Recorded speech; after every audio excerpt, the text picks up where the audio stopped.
Hi everybody! Good afternoon. Hello everyone. Oh my gosh, why is my mouth not capturing again? Okay, camera. Hello, good afternoon everybody. My name is Rika and welcome back to Vivid Stasis. And oh my gosh, my screen is weird. Everything was doing okay. Hello? Rika, you're amazing. I do hope you've been well. You're a great person. Thank you! Thank you, thank you! Thank you so much for dropping by, Drum!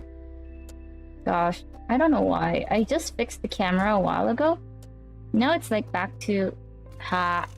It's back to what it was a while... Like... What is wrong with this thing? Hello? Mic check? I know it's supposed to capture my microphone, not my mouth from my camera. But hello everybody, hope everybody's having a good day today. I am trying my best to, trying to do my best to stay awake. I don't know why my mouth is not working in this thing. As you can see, the game is on my description. It's called Vivid Stasis. I always add the name of the game in my titles now. And also in the description if you want to. For some reason, my mouth ain't moving. Hello? I'm moving, right? I'm showing my mouth right now to the camera. I'm leaning back a little bit. Yeah, I think it's just because of the camera placement. Most probably camera placement. Let's put this up here. There. Nope. Not working either. Put it down a little bit. Nope. Not working either. Why am I having scuff again? Is it always like this? Every stream? Every freaking stream. I don't understand why is it like this. Hello? Mic check. I'm moving. Mouth moving. Mouth moving. I'm sorry for testing out stuff. Look, I didn't want it to be like this. I'm trying to adjust the camera right now. Mic check. Mouth. Alignment. Check. 1, 2, 3. I don't understand either. Nah. Whatever. There. I put the light on myself so it could be seen. But it doesn't seem to work. I understand what is wrong with me. Mic check. Hello? Mic check. I have to recalibrate every single time. My god. Yeah, I think I had to recalibrate that. Hello everybody. Yes, finally. So if you don't see me like I'm not talking, it's probably because of my mic settings. Oh no, not mic.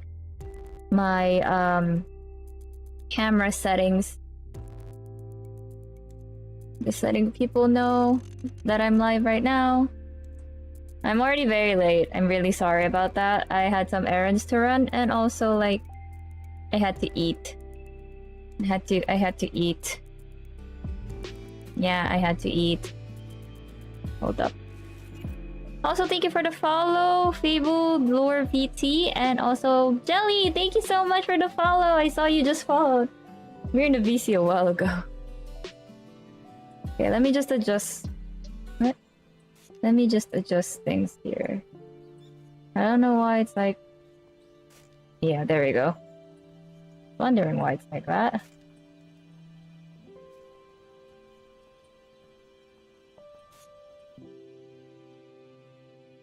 Trying to adjust the game thingy so that at least it could be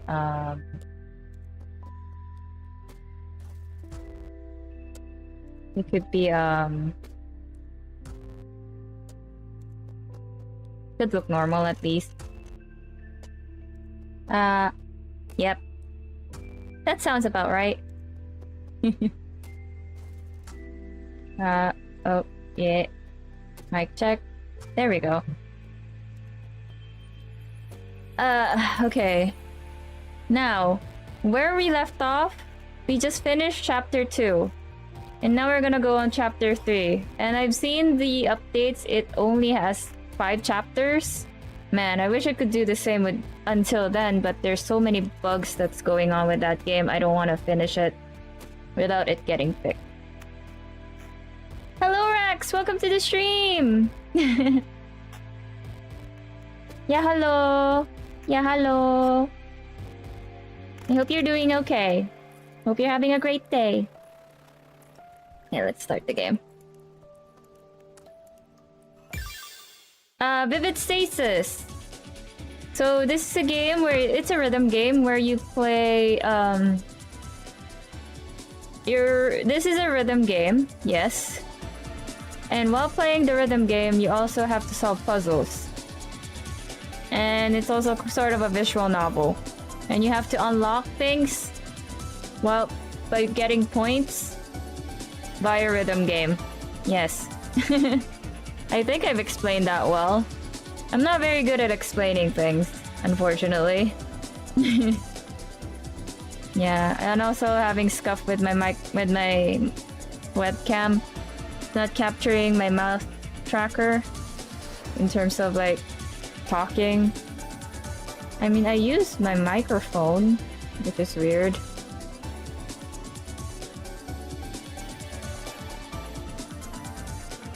Okay. Let's continue. Let's warm up a little bit. Oh god.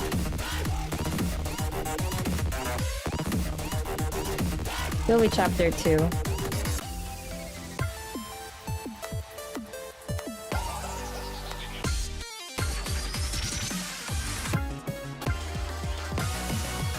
Ooh. Yeah, it takes a lot of like hand-eye coordination. And it takes a while to practice, you know? I've been playing rhythm games for a decade now. More than. So it's starting to like getting, it's like muscle memory to me.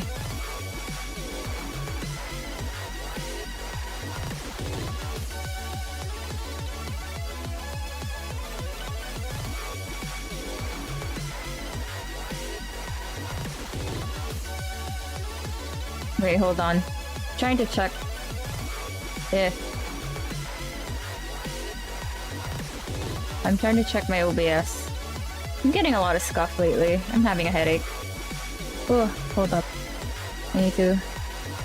is the audio okay, guys? It's not too loud? I have to increase it a little bit because I remember my last stream, it's a little bit soft.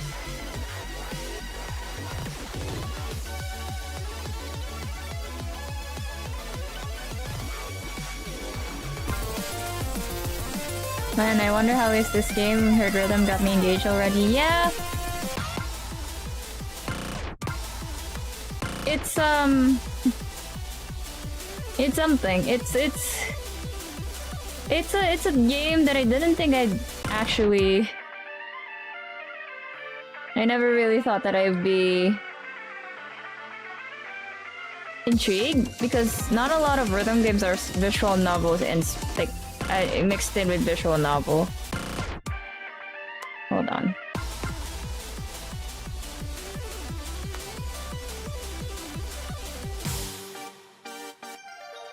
From the last stream, I remember playing this. One of the artists, this song, or rather the producer who made the song is in the chat. So I was like, wait a minute, hold up. And I had that clip on my TikTok and YouTube short, so better check that out. I just uploaded it last week. Oh, shit.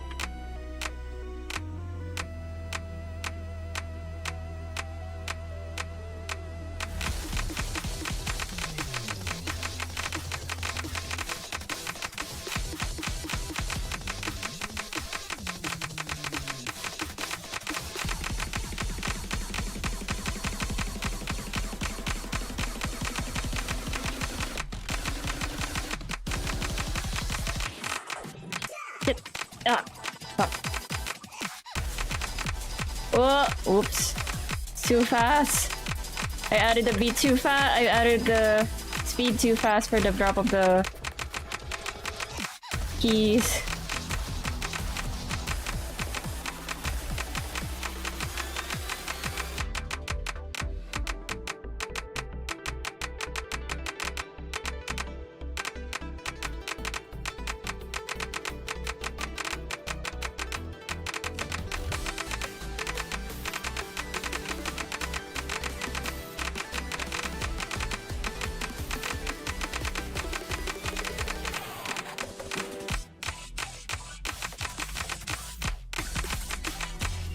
Oh, my eyes are getting dizzy.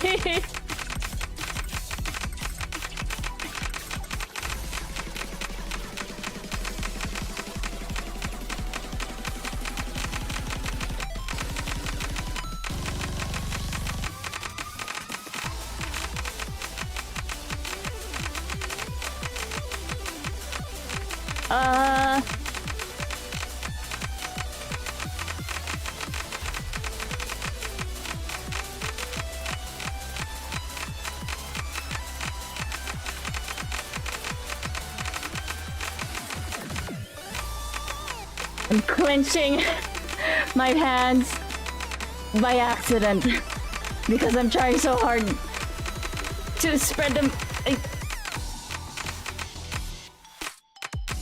I'm clenching it to a fist for some reason because it's starting to get hurt. It's starting to become painful.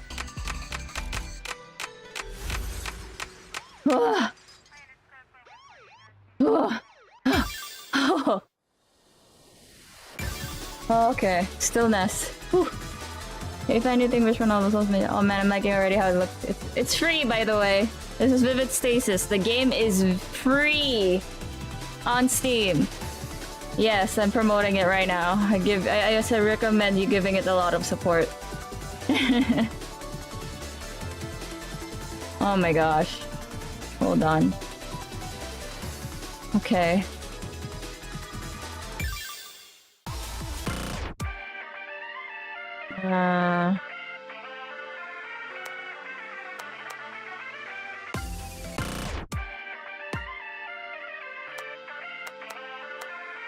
Never played this in this mode, huh?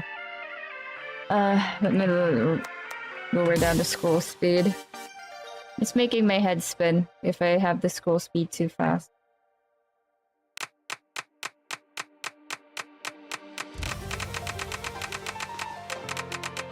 Wait. Restart.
Oh, I let go too soon.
Oh my god, I'm too quiet. I'm sorry.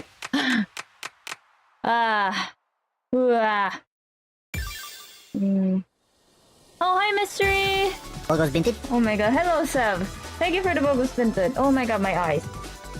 Maybe it's not a good idea to download a game while having another one open while watching a stream. Nice. Yes, with big lag. Work lang ako. Good luck, have fun sa games mo po. Lalaro mo naman yan. Okay, have fun with Paolo. Already like the stream. Gonna eat lunch now. Always have a swig of water. Thank you for the reminder. I will.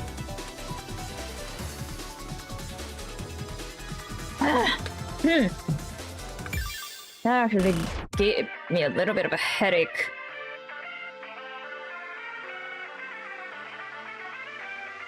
What are my soft ones?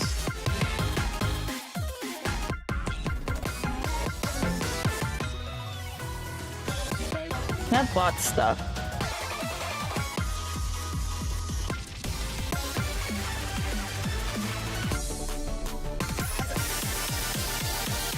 Are we so loud on my end though? Ooh. Man, my PC was this close to cardiac arrest. I'm a little sick right now, but hearing you in the background makes it less bad. That's so aw, that's nice, but please also, yes, please get well. Get well soon, Sam. It's a little too chaotic for me right now. Hold on, let me adjust the volume of the song. It's so loud on in my ear. My head hurts from the volume itself. Okay, let's just lower that a little bit, yeah.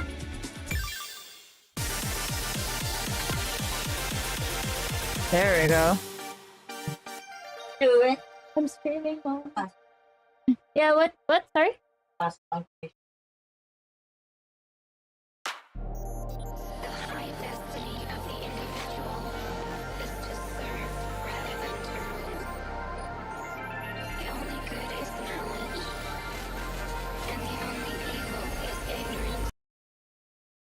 Sorry. I had to be quiet because my mom came into the room. Magandang hapon po. Magandang hapon din, Crisostomo Ibarra. Aba, ano ang iyong... Anong iyong Ano ba yung Tagalog nun? Putang ina. Ayun, ano ang iyong layunin ngayong araw na to?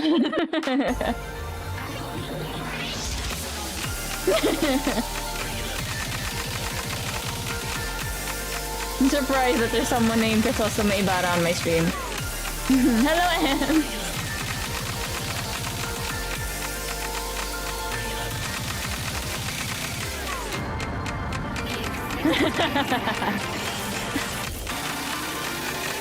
It's fine, you're good.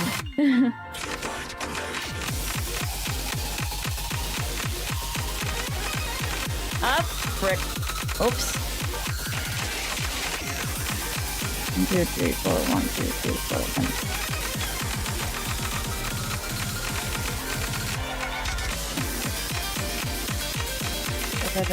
Oop, I let go too soon.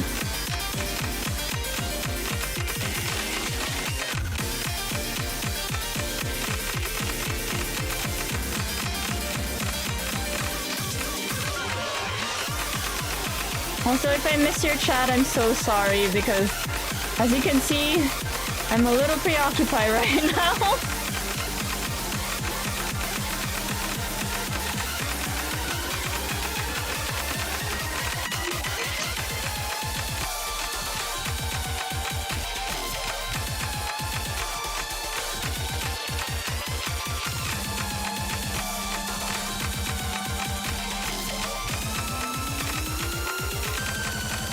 Whoops. Man.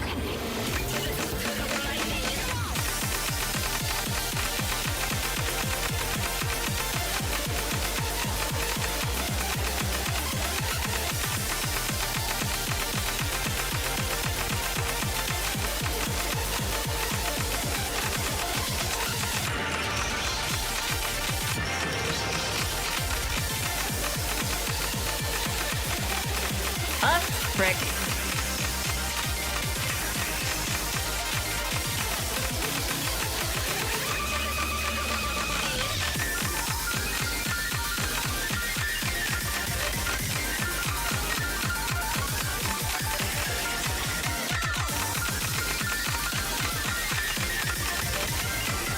Oh, that really fucked me over.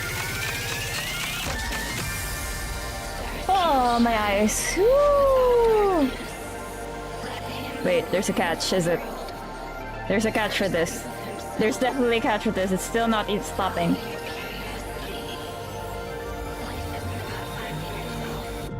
Okay, I thought there was a catch. It's been weeks since I played on any rhythm game, only played Osu. Ah, Osu is my weakness. I'm really... I don't have a tablet to play on it, unfortunately. I only have my mouse. You locked the fuck in? Yes, I am. I'd be so motivated to learn Tagalog at this point if I wasn't already dying over trying to juggle Portuguese and English at the same time. Take it at your own pace. Just learn what you want to learn. And if it's getting to get a little too much for you, stop and rest. Because learning isn't, you know, instant, you know. I mean, learning a language is already hard enough. Especially with me, I'm already bilingual. I speak English and Tagalog. I try to learn Japanese and Korean. It's never easy. So do it at your own pace and do lessons that you are able to do that makes you focus. Let's say flashcards and whatnot. So yeah. Sorry, my Tagalog is up enough. Thank God for public domain. Well, you're welcome to stay here. Welcome, Crisostomo Ibarra. Okay,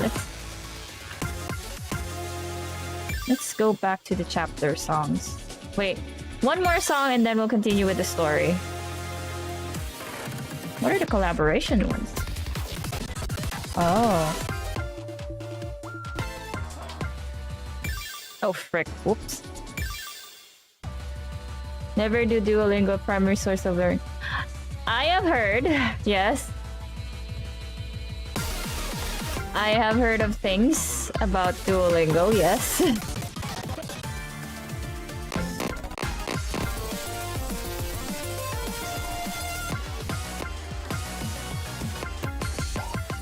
I did try Duolingo before. Oh, there's a daily bonus.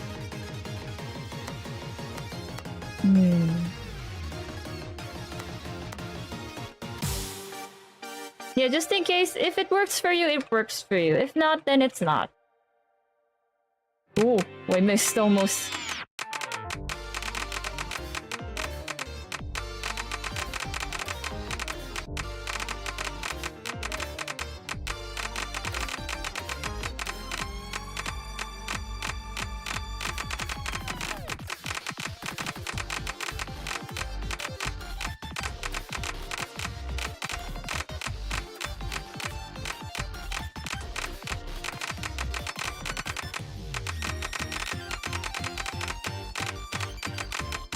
Oh, I can't press anything. What's happening?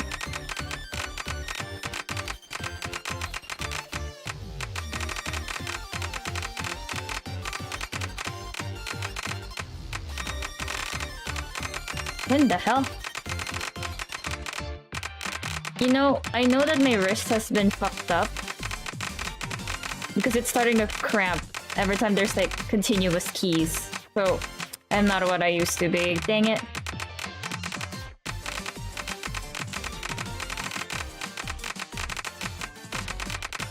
Why am I lagging a little bit?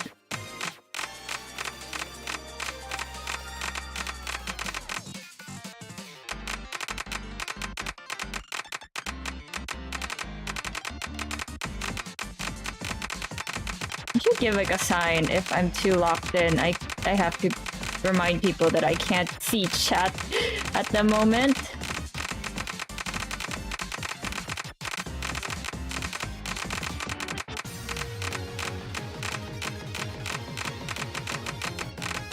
Get distracted.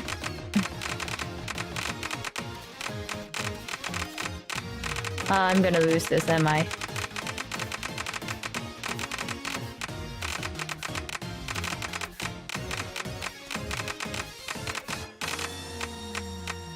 Eyes hurt. I'm getting distracted by the eye pain.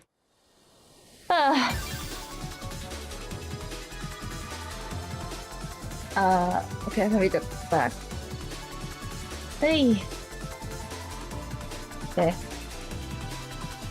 Just searching, we're not forgetting. Miss Maria Clara de Barra track. It worked fine on it. Hi Rian! Welcome back!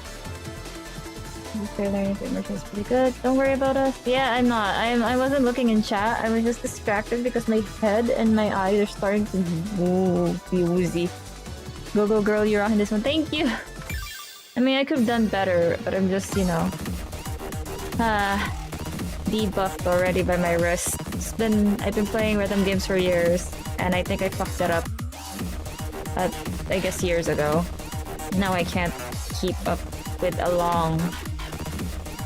I think this is the common thing that happens to pretty much a lot of rhythm gamers, is they either have really bad carpal tunnel, or they just really fucked it up real bad by one trick and freaking trying to impress yourself to be good at it. I like this one so much. I want to do this so bad, like perfect this so bad. Okay. I took it. Okay. I said it was one more song, but sure.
Oh my god. Why is my bot spamming? I swear to god, I keep forgetting to fix this. Oh, my brain hurts. Gaming never stops. Meanwhile, my wrists are flicking 20 different the Stellaris. Basically, I was forced to know if I didn't want myself living on a bridge. Oh my god. This game... No! I don't know if there's a Nintendo version of the game. I'm not sure. But this is on Steam.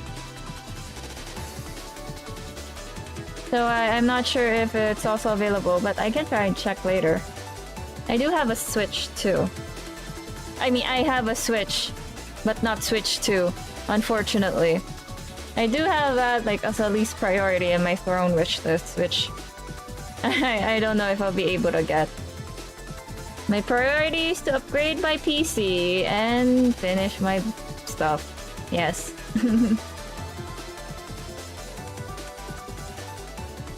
Yeah, I'm just double checking things. Hold on.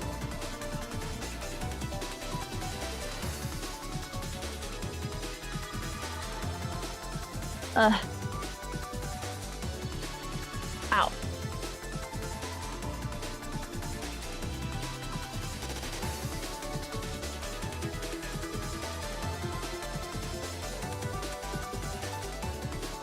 Okay. Let's go back. Let's now go back to the story.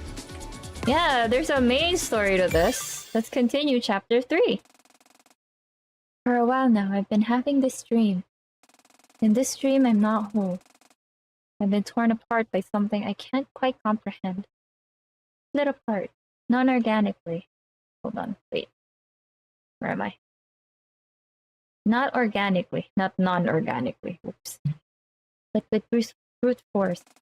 I, as I exist, am doomed to the fate of being an observer. Unable to interact with what I'm watching. A girl in a lighthouse overlooking a clay doll representation of humanity. While those I observe can move between spaces, I am signed to this space. All of this to say, if I am between the binary and ternary, and she is on the binary, what does that make you? Don't give me an existential crisis. Frosted memories. It's so quiet. I'm not used to it. Oh. Oh. This is the controller, same as game Nintendo Rikka, I guess. Oh, wait. Maybe. Oh my gosh, the dialogue. I need to adjust the game capture a little bit further here. There you go. At least you guys could see the thing.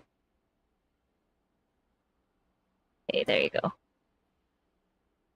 I was about to sleep, then I saw I missed the stream notif. It's fine, I'm also very late. If you need to sleep, it's also okay. I'm not forcing people to stay here if you're if you're about to take a rest or you have to do your stuff today. But thank you for dropping by, Dub. Hi, welcome. Yeah. I looked up from my phone as Allison walked into the room. Slumped over. She's forcing us awake, hey. She walked over, face planted onto the bed I was sitting on. I looked at her inquisitively. What's got you all tuckered out? I leaned over and poked her hair. Sit up, Allie. I can't make out a word you're saying. Allison sat up. Hacking. The same thing we've been doing all day. Well, speak for yourself. I finished up pretty early, actually. Did you unlock any of the other diffs for the last 2 boss songs yet? Not necessarily. I tried, but I keep goofing up. I think I did 1 before from last stream, but off stream I would probably just unlock most of them off stream. I think that's most feasible because that will take a while if I play it on stream. I can play it on my server one day, or at least I can drop by the server, your server, and I can play there instead. So at least I'm there. Within your premises. Yeah. Yeah. Because you don't have anything to pack. All your stuff is still back at home on the island. Hey, don't fault me for being lightweight to travel. I don't need much to get by. You're the one that had, like, everything shipped from Tanegashima. Allison glared at me with an unserious, tired expression. Yeah, and I... sorry. Yeah, and I realized now how bad of an idea that was. Because now I have to get it all shipped back. Such is the struggle with a temporary home. Sure is. How about you? You already packed everything up? Yeah, don't rush it. The OP's for... And, okay. Have difficulties that should be... Yeah, I've been having a hard time trying to get the other difficulties to unlock. Because, unfortunately, if I get to play too much, my wrist hurts now. I have had... I guess over the years of playing rhythm games, I think I kind of fucked it up. Well, I guess that's a thing. Like I said earlier, I guess that's a common thing that happens. And also probably for writing when I was in high school, I like taking notes. So my wrist keeps getting hurt a lot. And also the mouse. Most probably the mouse. And never really thought of like massaging and stuff. I never really knew. That's why I keep massaging my hands. I should really buy a stress ball to really get my dexterity up again. Yeah, did it this afternoon. So I don't really take too long, like I said. Maybe I should loosen up a little. I'm admittedly a little envious of your single carry-on suitcase. Ha! Well, certainly makes traveling easier. But I'd be lying if I said I didn't miss my home back on Tanegashima. So take that as you will. Fair enough. Just then, a rather tall silhouette appeared in the doorway. Hey, Kotomi! What's up? Kotomi? Kotomi? Kotomi walked into the room. Nothing much. Just making sure you're both ready to be up early tomorrow for the taxi to the airport. Everything all ready? Yep. I know you're ready, Sat. I was mainly talking to Allison. Yeah. I just finished up. All the stuff that's getting shipped back is in the box by the front door. And my suitcases are in my room. Cool, cool. Eri and I also just finished packing. Don't stay up too late. You've got to be up at 8 a.m. sharp tomorrow. You got it. Kotomi left the room and closed the door behind her, leaving Allison and I in the light of the dim desktop lamp on the dresser. Allison looked over at my phone in my hand. What were you doing? I turned on the phone to reveal the game I'd been playing. Putting in some of the grind on... Noise? Sunlight? What? How do you read that? Sunlight? What? Trying to clear the Chapter 5 update that just came out. Huh. Allison gives a lighthearted chuckle. Oh, I should have known. Felt a light impact against my side, looked over to see Allison resting her head on my shoulder. I gave her a teasing smile. You want to rest your head on my lap? Allison moved away from me, flustered. This is so cute! Oh my gosh. This is adorable. This scene is adorable. Look how smug she is. Huh? I mean, I just was like, you want to rest your head on my lap. That's not even a question. Just do it! Gay! Okay. Allison buried her face in her knees. Yeah. I put my legs down off the bed and let Allison lay down on my lap. As soon as I get to Chapter 3, I see Gay! I look down at her, still flustered, with her eyes closed. Oh my... There's no music. It's so quiet. But it's so... Yes. Oh, wait. Before I continue, I actually fixed my audio settings here on my microphone. Like my filters. Do I sound better? Or do I sound okay? Do I have anything that I need to fix? Because if I don't, like, I try not to make it too peaky, and I adjusted a lot of like the sample rates and stuff. Well, you won't understand the technical of most of it, but yeah, I had to fix some audio stuff, and I hope I sound okay. I actually had to adjust my EQ, because let's be real, it wasn't the greatest for the past few streams, and I've been frustrated as heck to fix it. So please make sure that please let me know if it sounds good. Thank you. Sounds kind of awkward? No, I don't think so. I mean, they are typically almost a couple. They just wanted this investigation to it. Sounds alright so far? That's good, thank you. I hope I don't sound too high or too low, too muddy, too peachy, or too teeny. That it's grating your ears. Hope not. Hey, you can't fall asleep there, you know? You can't stop me. I can revoke your lab privileges. God. But you won't. I laughed softly. Yeah, you're right. I guess you're the Sleeping Beauty then, huh? Allison opened her eyes. If that makes you my... Hello, there is! If that makes you my prince, I say I've got pretty lucky. Why is this girl the literal cutest human being alive? Oh my god, I feel like I'm not supposed to be here. Am I supposed to be here? Hello? Oh, was that too far? Sorry. No, it's okay. I was just not ready for that. An awkwardly long silence passes. Hey, I wanted to ask, are you okay? You seem kinda out of it all day. I guess you do know me too well for that to go unnoticed, huh? I guess it's not so much that I'm out of it, and more so that it really feels like this time, hard as it was, coming to an end. It's been 3 months since the stuff that just happened to at the shrine. I guess I just got too used to things actually having calmed down. Because once we step foot in Tokyo, we're back in the case, and anything could happen. I'm scared. But more selfishly, I'm going to miss these few months.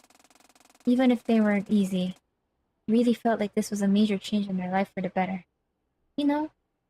Sorry, I shouldn't dump all of this on you. Aw, Ellie, it's okay. I understand completely. To be honest, I'm kinda in the same boat. My life already took such a monumental turn earlier in the year. And really feels like we're about to take another one, doesn't it? Oh, I'll say. But I think you and I both know this is something that we gotta do. It's not like either of us to go through all of that and just walk away. Yeah, I agree with you. But it's still scary, you know? Yeah, of course. But we're not facing this alone anymore. Neither of us are. You're alright as always. It's always going to be scary, but we'll press on anyway, right? Always! That's just how we roll. Yeah. You went silent for a while before I inevitably had to get Allison off my lap so I could move into bed. Yeah, I'm not doing this because I want to be a hero. Looking back, it feels so foolish that I was worried about that. It's been so long since all of this began, and it doesn't even feel like this is connected to Suki anymore. But I still need to see this through anyway. And if there's something awful waiting for me at the end of this, I'll face it head first, together with those I love. It was about a 2-hour drive from Minamiosumi to the Kagoshima airport. Luckily, the weather wasn't particularly bad, but most of the drive was scenic. Eri and Kotomi had taken a different cab, which left just Allison the one I was in. About halfway through the drive, I got a text from Eri. So, got everyone their own burner phone for a while there. I got everyone their own burner for a while we're in Tokyo. Why? We're diving head first back to the situation that injured Saturday. And we know now that there's at the very least some kind of organization with actual power involved in all of this. I want at the very least for us to have some kind of protective measure here. I agree with Eri. Whatever. Whatever group is involved in all of this, without a doubt knows we've been poking around. The more we can do to keep ourselves untraceable, better. I mean, technically I feel like we're being watched more than anything else. Wait, but wouldn't they be able to track this conversation if that's the case? Why are we talking about this in a group chat? Lol. Wait, yeah, Saturday has a point. You can technically track this conversation, yes. They wouldn't actually be able to get the members of the phones from this alone. Ah, okay, I get you. I'm giving Kotomi hers, and I'll give you two yours once we arrive at the airport. Just letting you know in advance to save explaining it in the private space. That makes sense. Thanks, Eddie. Yeah, it's no problem. It's really hard to voice all these characters at once. I put away my phone and looked out the window. We were passing through Tarumizu. The ride was relatively quiet after that, with the occasional light talk between Allison and I.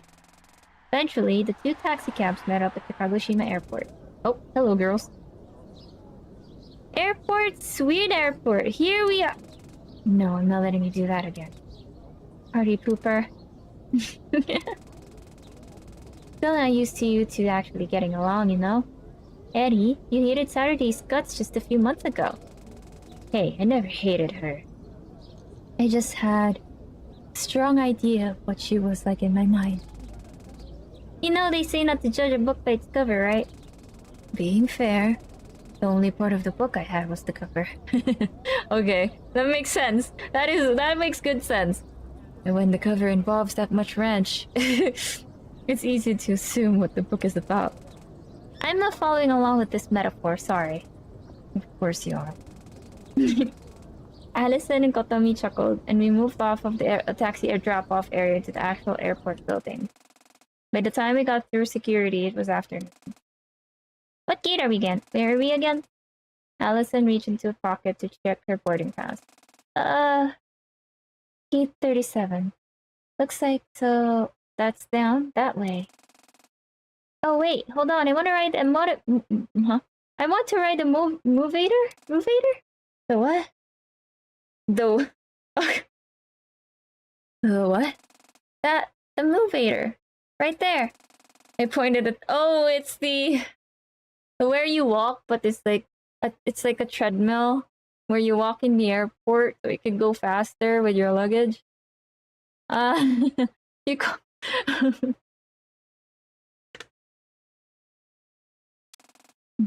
yes, that's it. The moving walkway. The moving walkway. Yeah, the movator. Nobody calls it a movator. Wait, you guys have never heard it called a movator? Never heard it called a movator. It's a movator, like an escalator, but it moves you. Keep pushing. An escalator also moves you. When I lived in Canada, people called it a movator. Well, this isn't Canada, is it? It doesn't make it any less of a movator. I hope you realize that in the time you've been arguing, you would have reached the end of the movator. I'm going on the movator. Then go. Nobody's stopping you. Okay. Why is there no background music? Okay, then she just moves. Okay.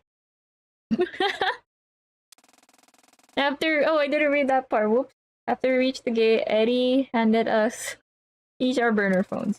They were really old, the kind of phone that had an actual numpad on it. When are these from? 2008? Hey. Well, you know what they say. The best way to go unseen is to go retro. Nobody says that. I said it. Evil and intimidating Saturday on the walk-a-later. You call it a walk-a-later?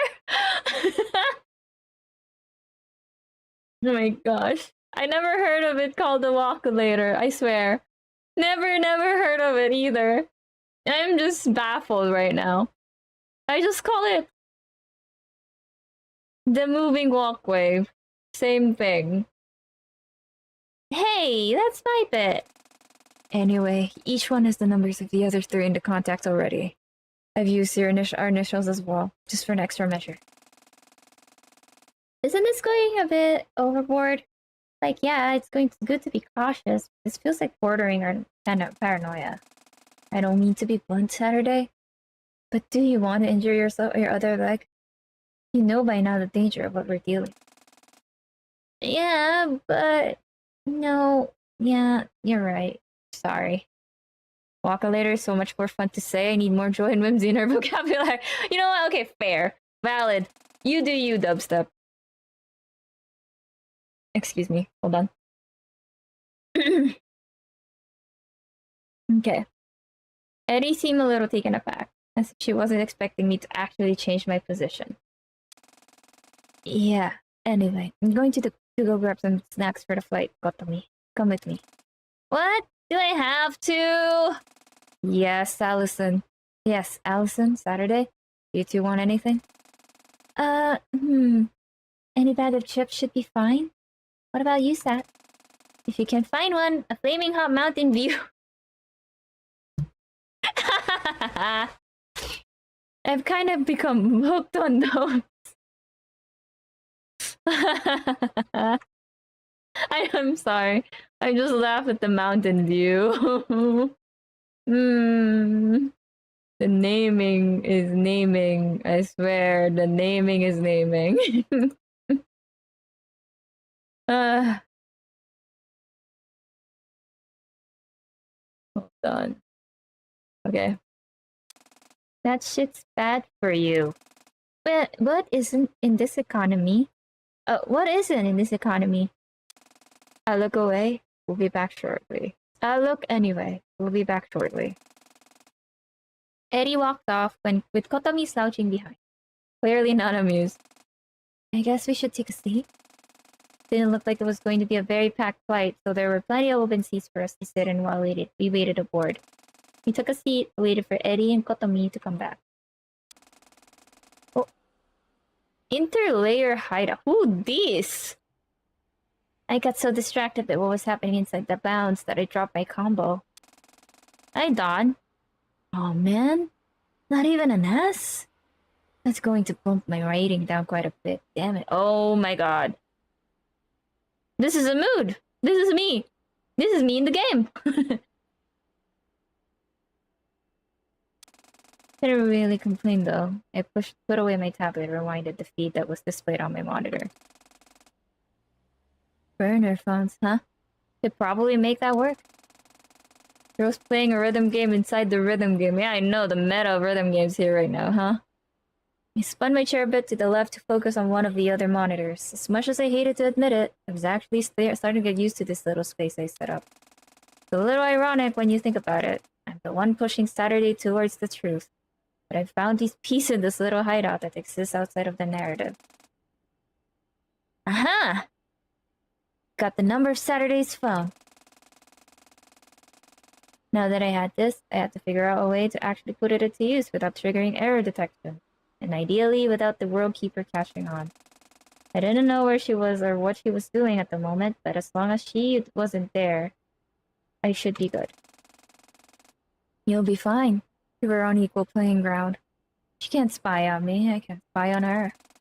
I pulled my whiteboard around towards my desk and got to work. For a while now, I've been stuck in this dream, watching, waiting. Eventually, I got sick of it. That's when I became aware of your existence. At first, I thought you were an anomaly, a being that had somehow entered this world from above. But after a while, I realized that was incorrect. You're not an anomaly, or even a being. You are a world. You were the catalyst for my determination. And finally, we are ever so closer to the breaking point because of you. Before we continue, I wish to thank you for that, and to apologize. Everything I've engineered was for this moment, and that required keeping you in the dark. We approach the end of this accumulation of cycles. I would like to finally show you everything that has led to this point, the extent of our struggle. Is this getting to the fourth wall? Wait a minute, I'm getting confused. Truth about the Vivid Stasis operation. Okay, we have 1,000 points. And oh my god. How many chapters is this again, Dub? Is it 5? I know I saw 5, but I wasn't too sure.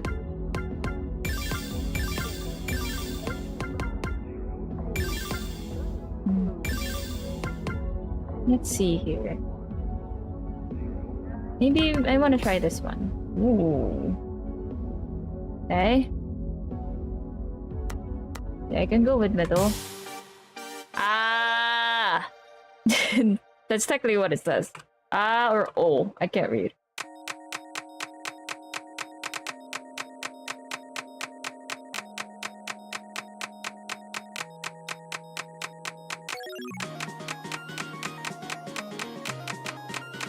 This feels like a video game.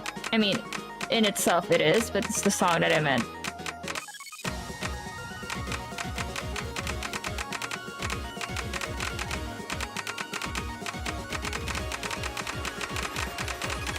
Oh.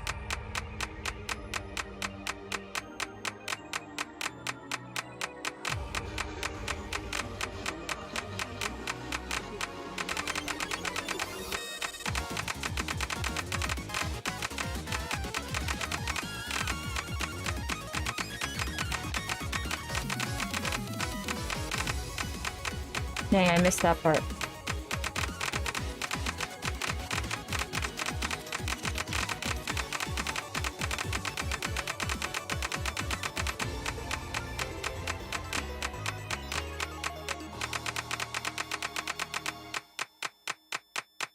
Oh, that was ringing in my ear. Wait, what? I thought it was too soon.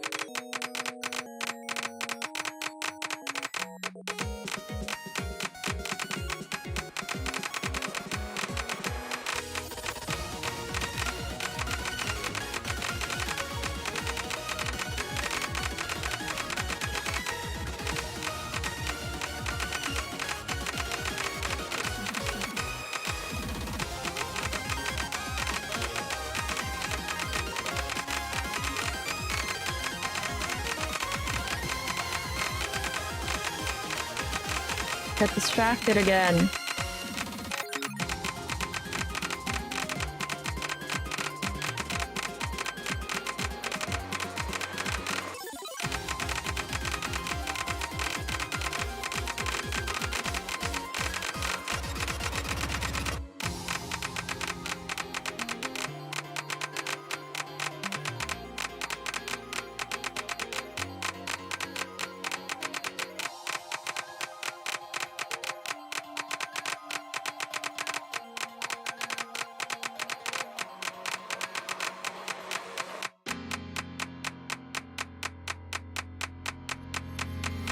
Oof. Nick. Was good. I like that one. Man, I failed a lot. Exactly my element. Level 11 feels like what I used to play in my prime. Almost an S rank. Yeah, I'm not doing great today. I'm trying my best to at least achieve something. Oh, ad break for those who are new Twitch. But lucky for those who are on my sub.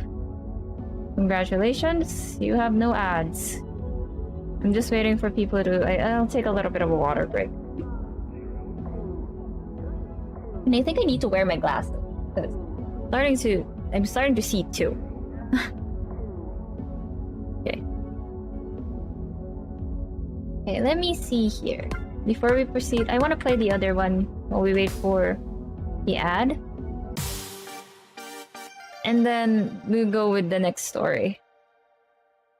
This will be our ad break. Yeah, I'm trying to take breaks, don't worry. I'm fine.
God, that threw me off. Fuck's sake. That lost my combo. I hate this. I was almost done too. Ah! Hold on. Let me stand up a bit. Okay.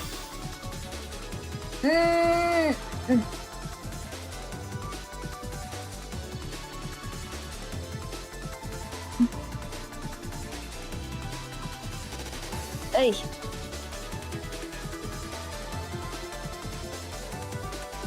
Yeah, I have not played an Oshi game in a while, and because also I'm a little debuff on the tablet thingy, because I only have a mouse and a keyboard, I am not playing it. I feel like it's already hurting my wrist with the amount of circles that I'm seeing. Okay, let's continue now with the story. Chio welcomes the group to at their apartment. Let's go. Oh man, I miss Tokyo. I miss Japan. I miss this crowd. Well, not really, but I miss this area. By the time our plane landed, it was well into the evening, and being winter, that means it would start the moment we stepped off the plane. Ah! Jesus! Cold! You literally just sat in the heated tube for a few hours. I'm not surprised you're cold. You need my jacket? I mean, if you're offering, then... Yeah, figured. Here. Cute! Allison walked over to me and handed me her jacket. I wrapped around it myself. I would never find myself admitting it to her. But I wasn't really that cold. I just like wearing Allison's coat. You're so cute! Started to walk forward toward the exit to the luggage claim, but Allison stopped me. Are you forgetting about the other half of our group? Come on, let's wait for them. Oh shit, you're right. Totally slipped my mind. How the hell did slip your... I think the last few months of doing absolutely nothing have made you even denser, actually.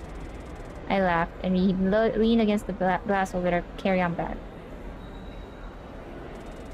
Indeed, it had been months. Many months of resting. Not so much while waiting for my leg to heal up, as the wound had mostly healed up about as well as it was going to within the first month. Instead, I had to spend most of the time working just to get the funds to make the very trip we had just begun. We spent day after day, week after week, and month after month saving up was just enough to allow us a month in Tokyo.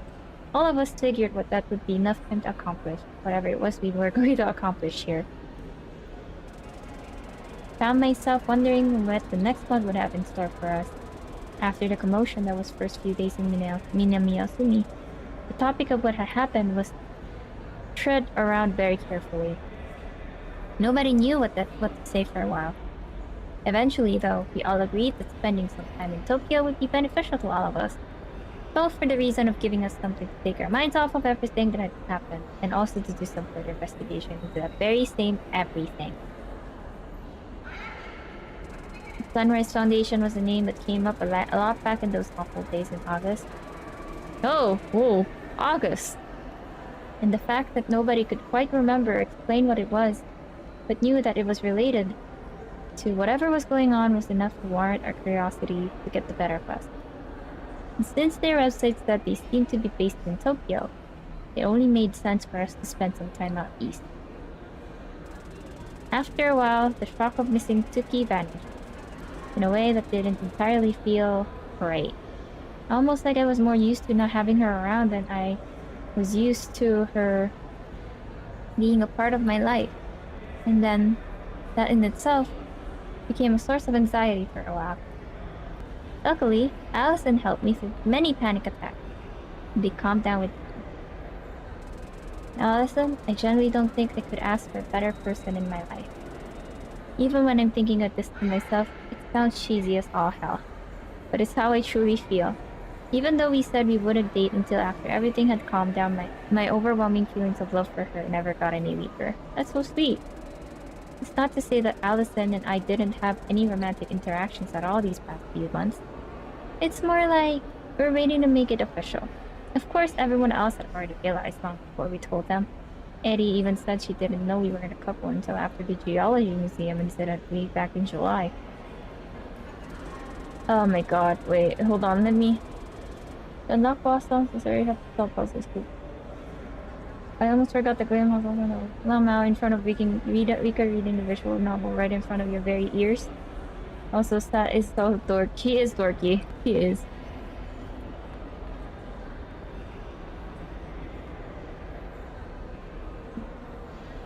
Yeah. Also, if we have to talk about things, make it kind of related to the game or anything related to rhythm games, because at first, I just don't want anything to derail whatever's happening in the chat. It's okay to talk about the game, avoid spoilers, and yes, this is a story game as well, aside from rhythm games. You do rhythm gaming to get stuff, to unlock stuff. Yes, that is already mostly correct.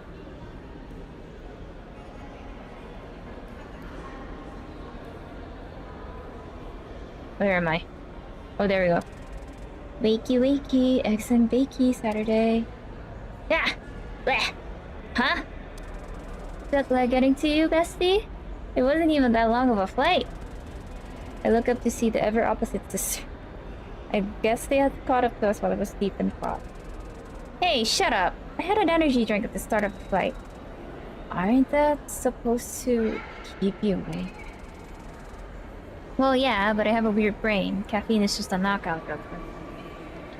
You're neurodivergent then. It's true. I can back this up. Oh gosh, can back this up. Allison looked over at me. So, have you heard from Chio about her current whereabouts yet? He's supposed to be picking us up. Still don't understand how some people get sleepy under I get sleepy under caffeine. Apparently, some people say that getting sleepy when you're on caffeine is a neurodivergent thing. But I don't know why either. There's some caffeines that just doesn't work for me either. There's some that makes me very sleepy. It doesn't just affect me that way anymore. And I'm... well... I'm not sure. Yeah, I'm not sure. I just don't know why. Because one of my artist friends also gets under caffeine just a bit. Well, if you know the brand Milo, the Milo brand in Australia, we also have that here. It's very famous here.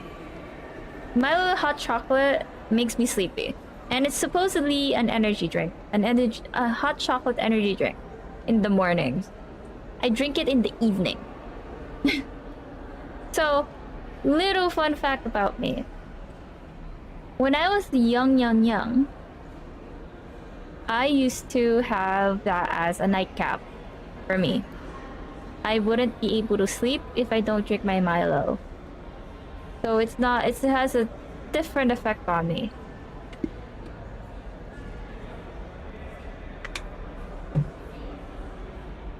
Okay. Oh, yeah. She said she'll be right outside the baggage claim by like 8:30. We'd best get going then, come on! Kotomi sprinted down the long passageway leading to the baggage claim. The remaining three of us looked at her defeatedly. It's still 8:20. Regardless, we ran after her. Better to be early than late, probably. Turns out Kotomi might have been right to run, as all of us severely underestimated the size of the airport. In the end, however, we managed to make it in time. The baggage claim was just before the exit, so after we got our bags checked, we stood outside waiting for a few minutes. Eventually, a taxi pulled up with a familiar-looking girl sitting inside. Hey! There she is! Chio! Saturday! Allison! Eddie! And, your... Kotomi. Kotomi Nichibotsu. Not again. Kotomi Nichibotsu. Eddie's sister. Oh! You're Kotomi! Nice to finally meet you. I'm Chio Sakamura. All these Japanese names. Yeah, I know that. Yeah. Anyway, Chio, what's with the taxi? Did it feel like driving out there? Here? Saturday, I don't have a driver's license. Or a car. I'm very strong public transport advocate. I thought I told you this. What? No, you totally didn't. She totally did. He did. She did. It's literally so recent that you can see it in your messages without scrolling. You guys are no fun. Chio laughed. Anyway, my place is pretty close to here, but the bus doesn't run at a reasonable enough rate for me to be here at this time, so I took a taxi. Speaking of which, we should probably not keep them waiting. Good point, Sad. Give me your suitcase, and I'll put it in the back with mine. I nodded and rolled my suitcase over to the back of the taxi. Allison opened up the trunk and slid our bags in together. Girls don't want to let her gaslight. No, they don't. By her relatively short appearance, she was much stronger than I was. That isn't exactly a hard part to pass. I sat down in the back, and the other three slid in beside me. It was the tightest fit I've ever been in my entire life. And being squished in next to the person I was madly in love with made the ride a whole lot more awkward than it probably should have been. Luckily, it was about a 35-minute drive from Tokyo International Airport to Chiyo's apartment in Ikebukuro. Oh! Wait, I swear she said she drove back in like TH2 or something? Yeah! Oh, chapter 2, yes! Wait. Wait a minute, wait, what? Yeah, you're right!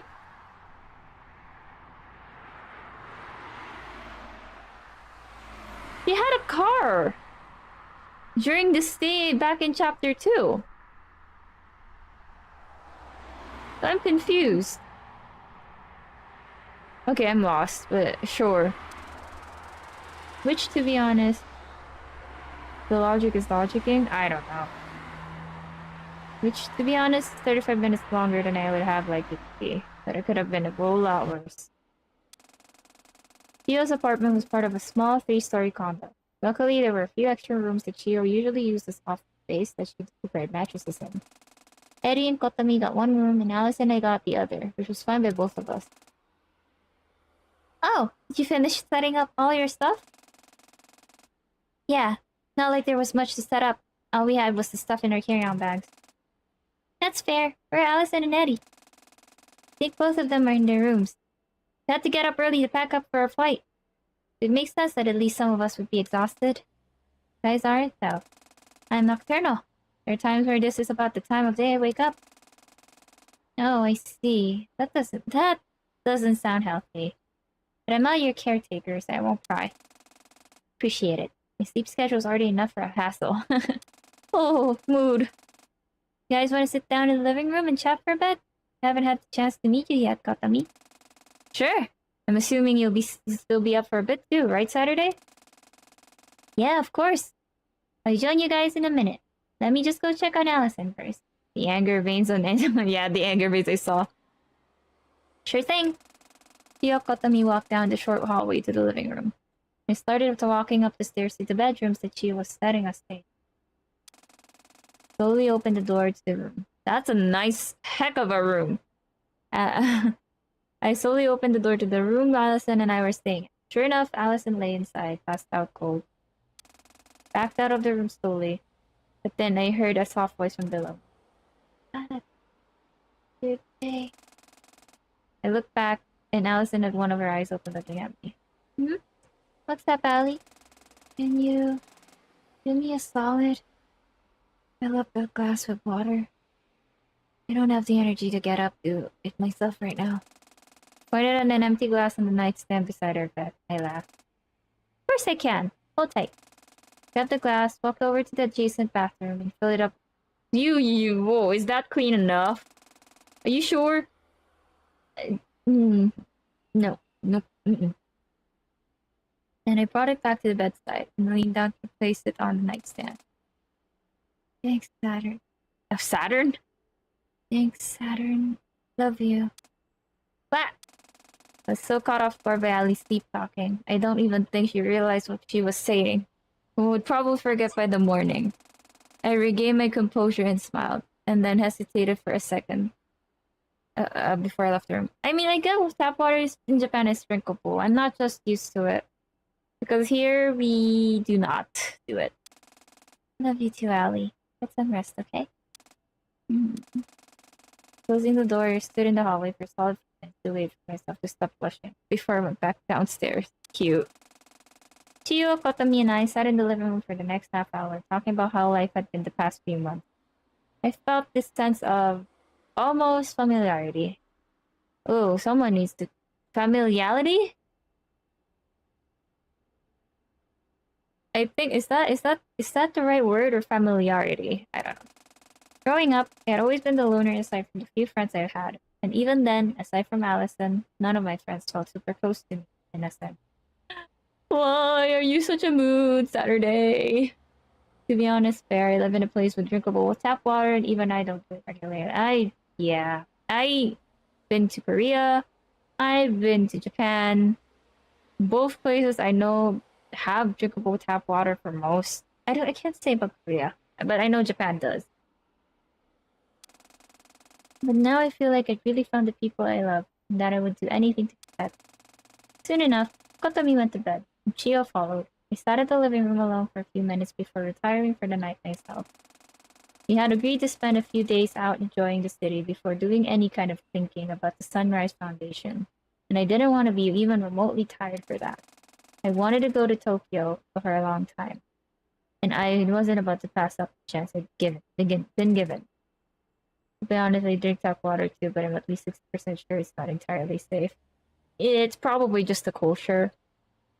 I'm really not gonna be anything, even if you're telling me it's safe, I'm not gonna drink from tap water. I'm not gonna drink tap water. Huh. Wait, what?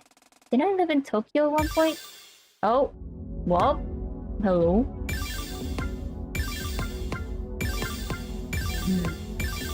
There's so many songs! Ooh, what in the heck is that? Wait, what is this? BPM? UTF? It is not even an actual Unicode. What? What a title is that?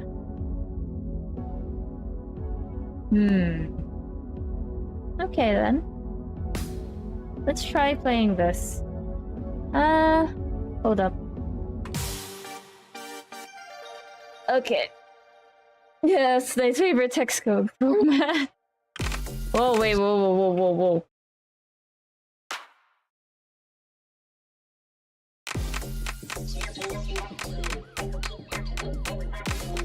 Oh, this song.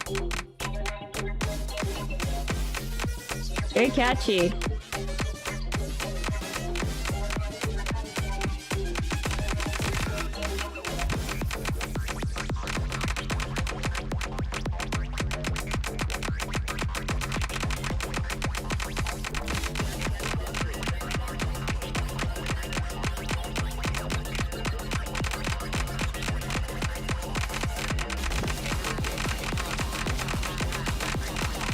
Oh my god, this is getting me.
Not the BPM speed.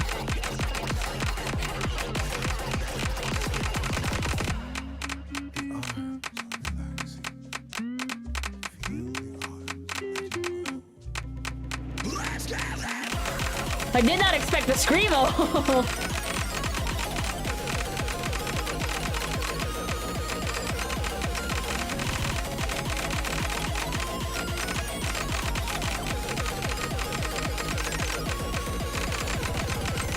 I'm gonna break my keyboard at this point. Woo! I love that one. It was so fun.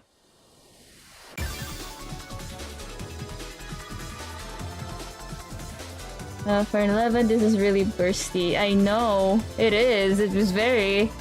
I did not expect that at all.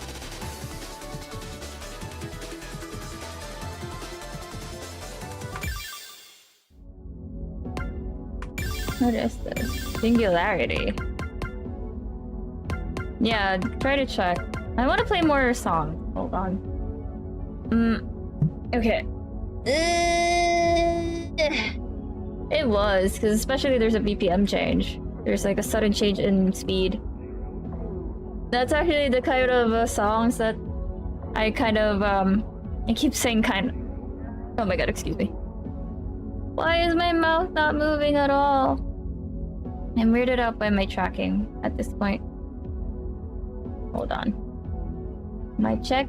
Is it going well? Nah, I don't think this is going well. Maybe if I just increase the sensitivity? No, not really. Maybe I just increase it to... You know what? That's fine.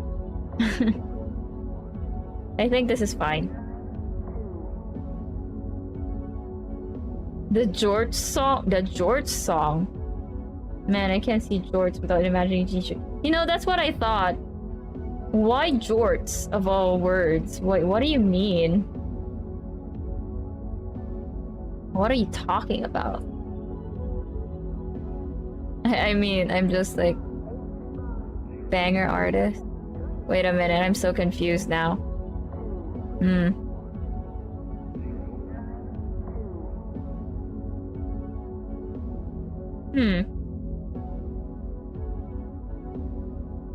know what? Okay.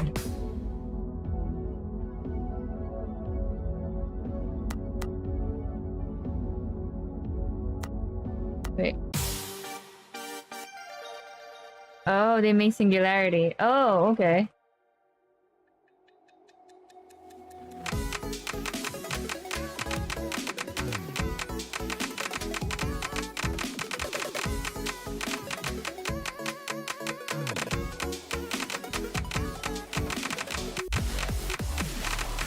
Oh.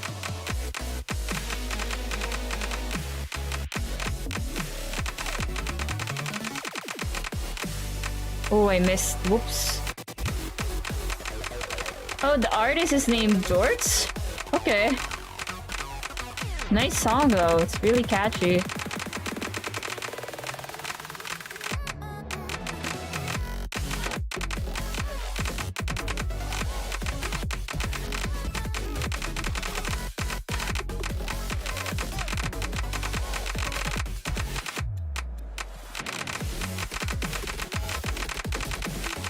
Ooh.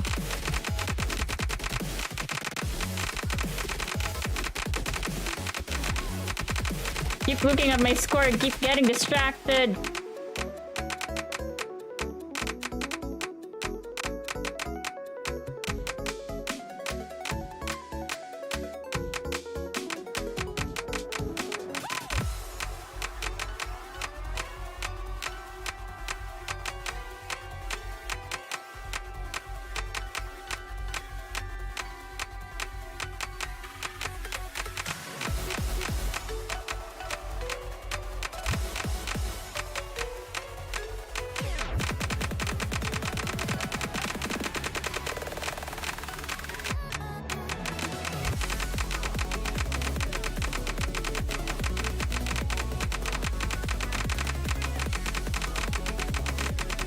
Oh shit, I missed.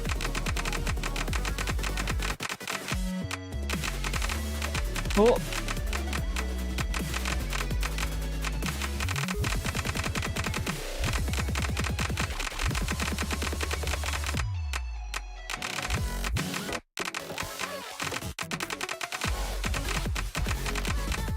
Ooh, so catchy. My arm is starting to itch. Shit. Ah, shit. It's fine. I can hold it in. Oh.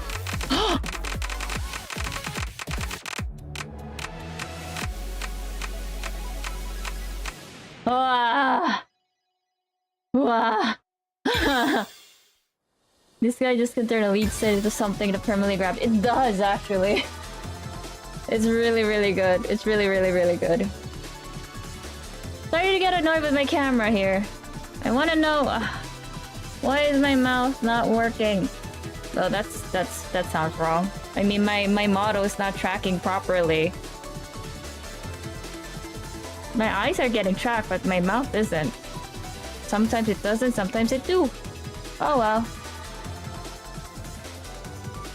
Okay.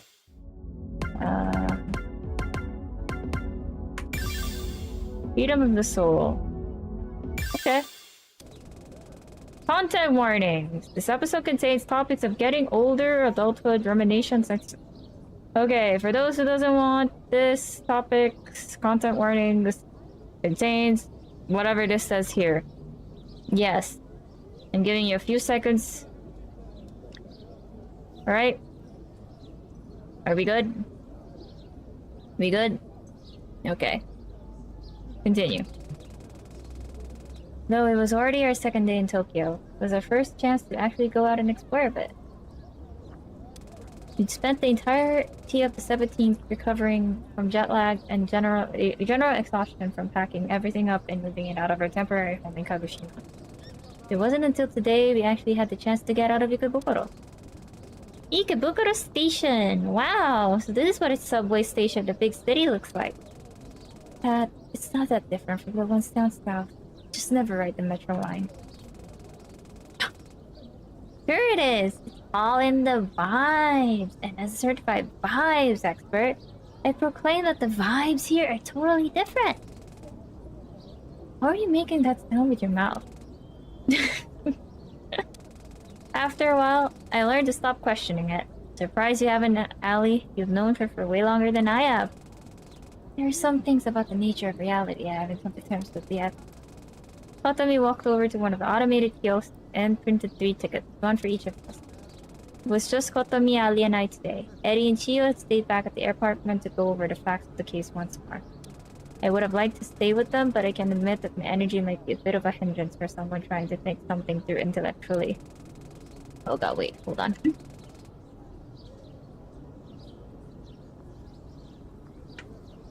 It's the vibes, Dubs! It was probably best to let the detective do the work. Yeah, it's probably a good idea for that. The detective do the whole work around on the cases and stuff. I mean, even though she got fired. So Kotomi, Ali, and I grouped up and decided to take the Yorakucho line to Chuo to check out the Ginza shopping district. Oh man, I miss Ginza too. Whew. Kotomi walked back and handed us our ticket. This is only valid for one trip. We'll get longer tickets on the other side. Got it!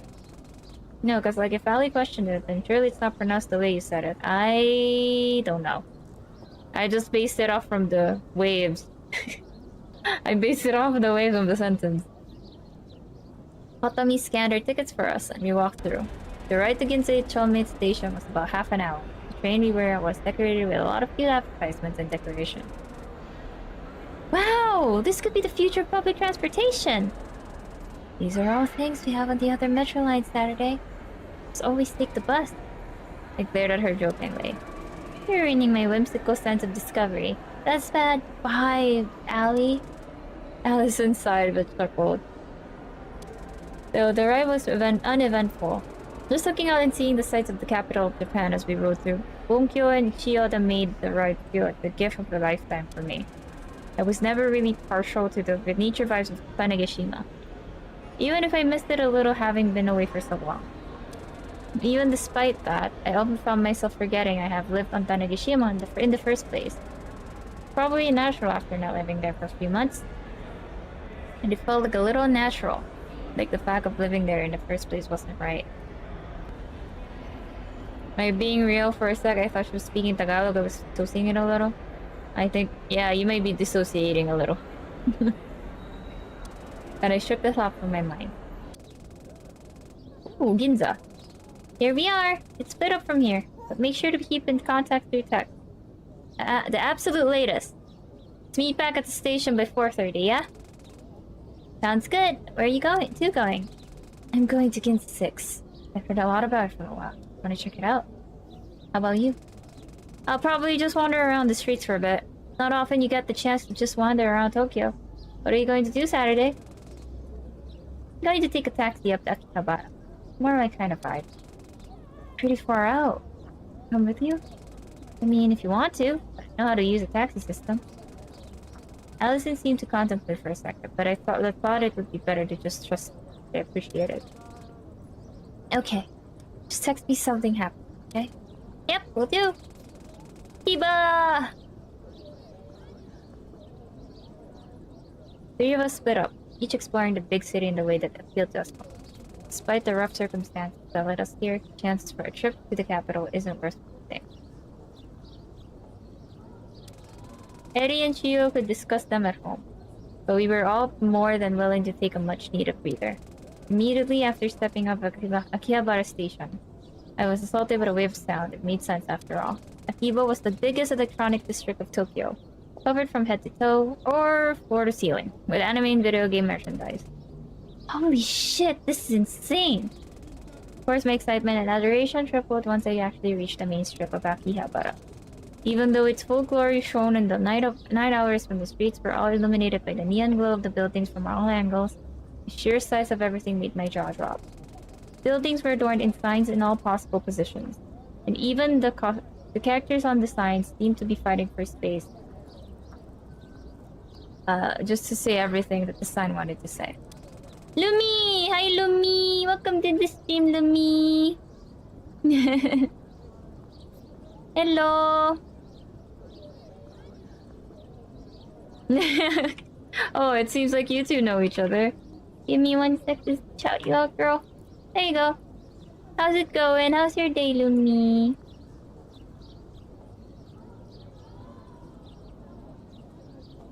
I hope you're having a good afternoon.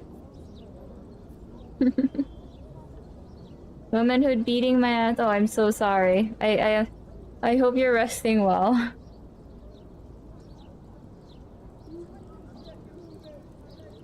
Make sure to take care of yourself.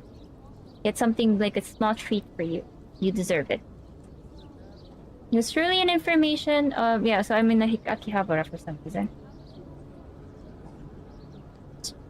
I'm doing my best to be productive. Yes, that is a mood and a half. It was truly an information overload.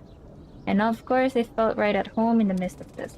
I walked around in the radio building for a while, looking at every single one of the merch items that adorned each of the floors. After spending an hour here alone, realizing I was only on the third of the 10 floors, geez, I forced myself to walk back out for my own good.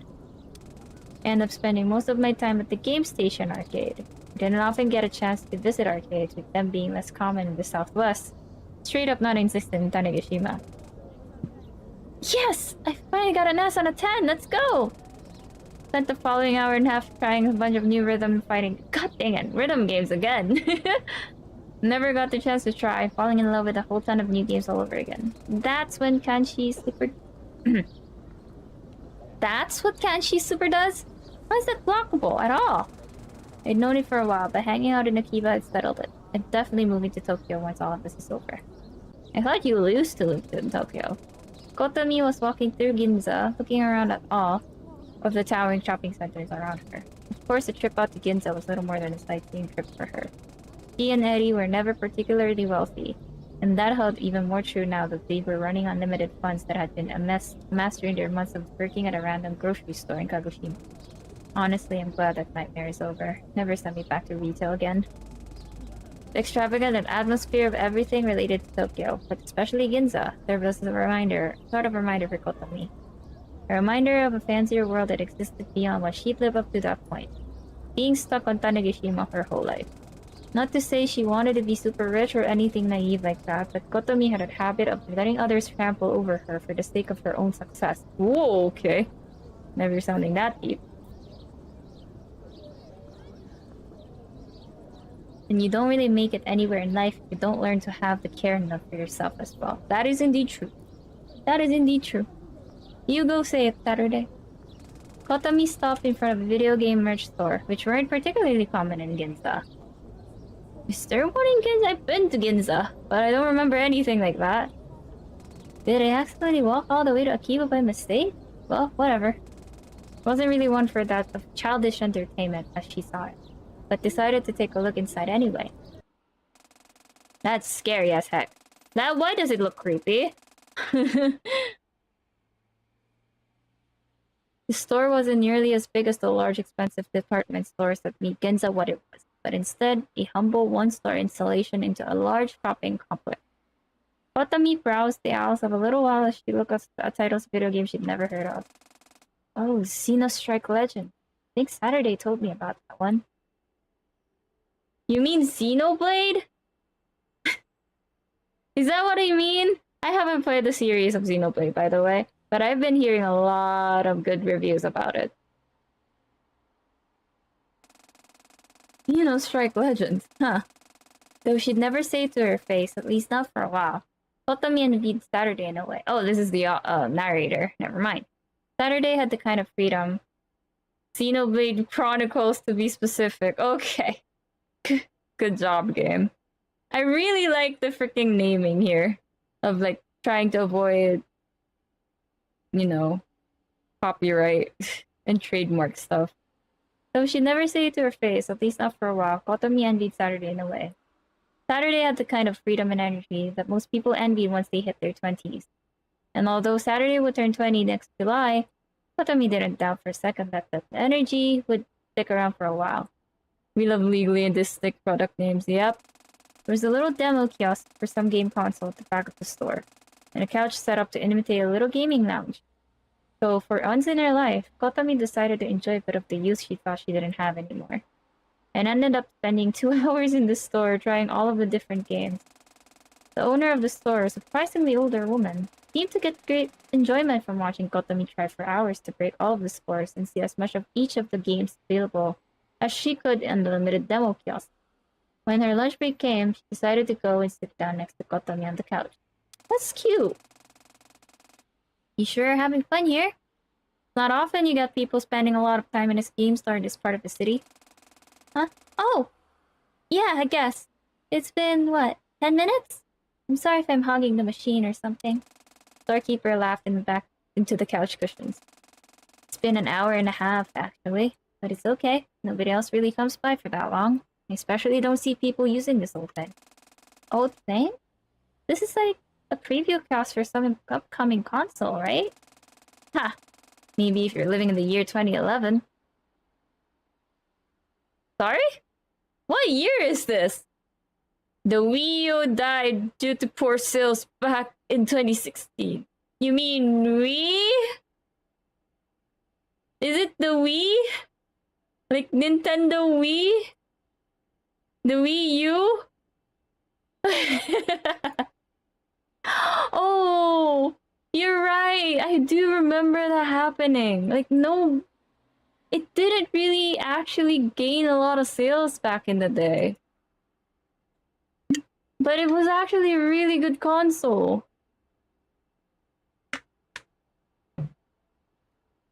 Yeah, I really remember that. I really loved playing the Wii U. It was so fun.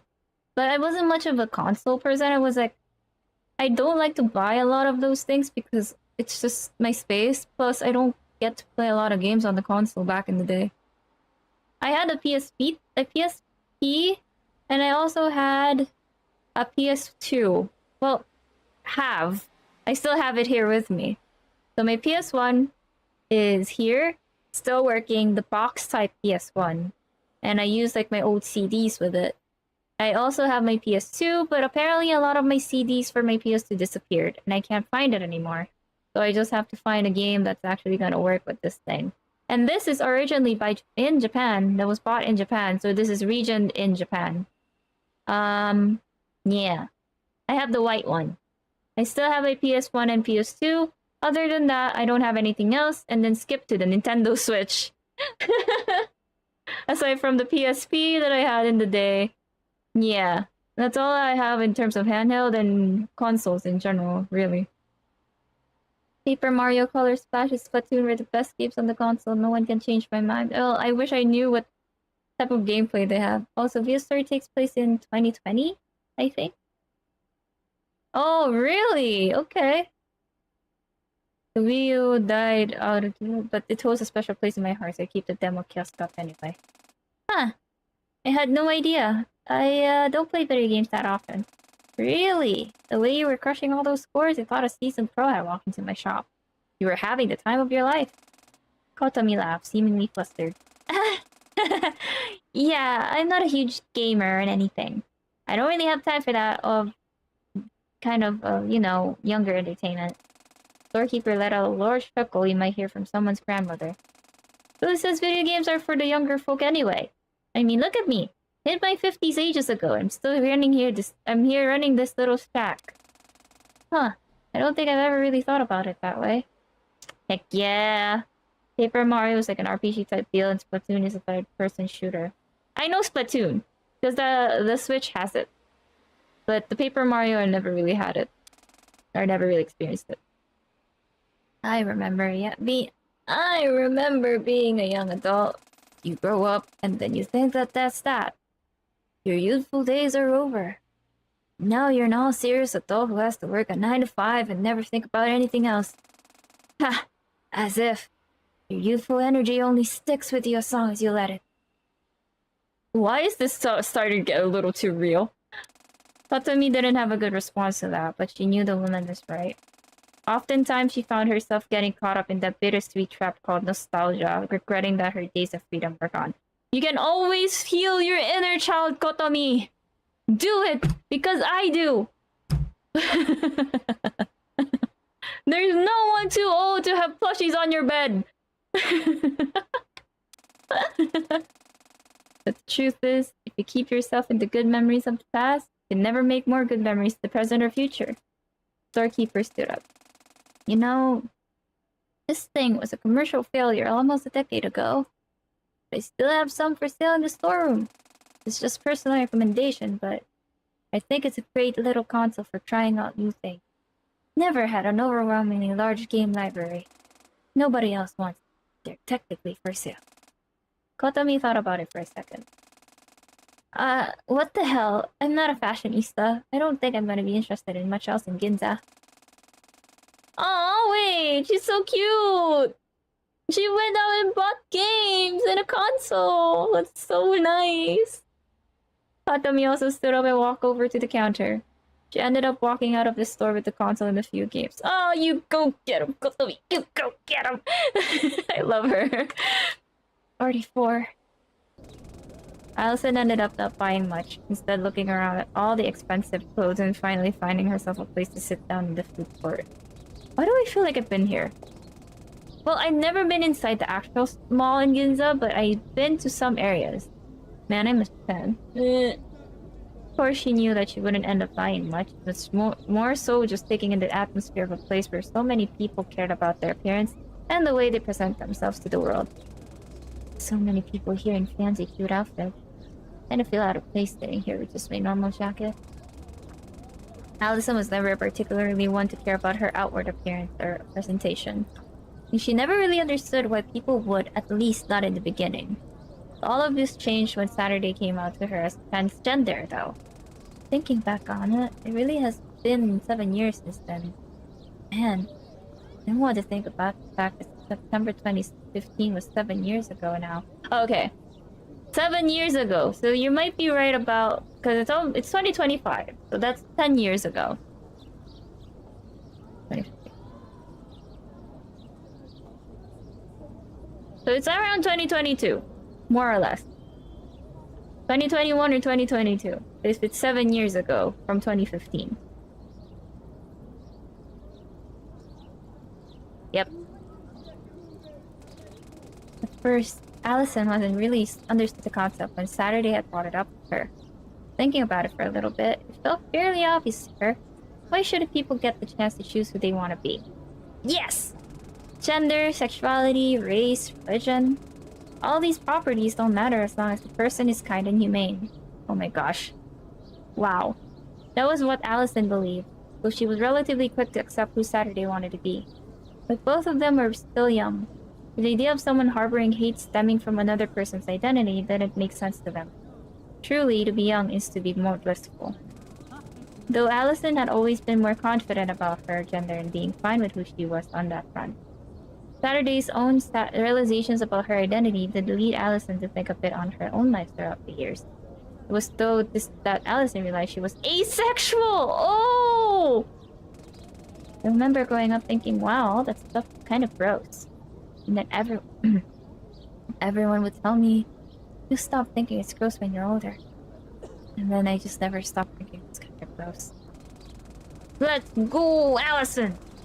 Oh, thank you for the redeem note coming. Thank you so much. Hello.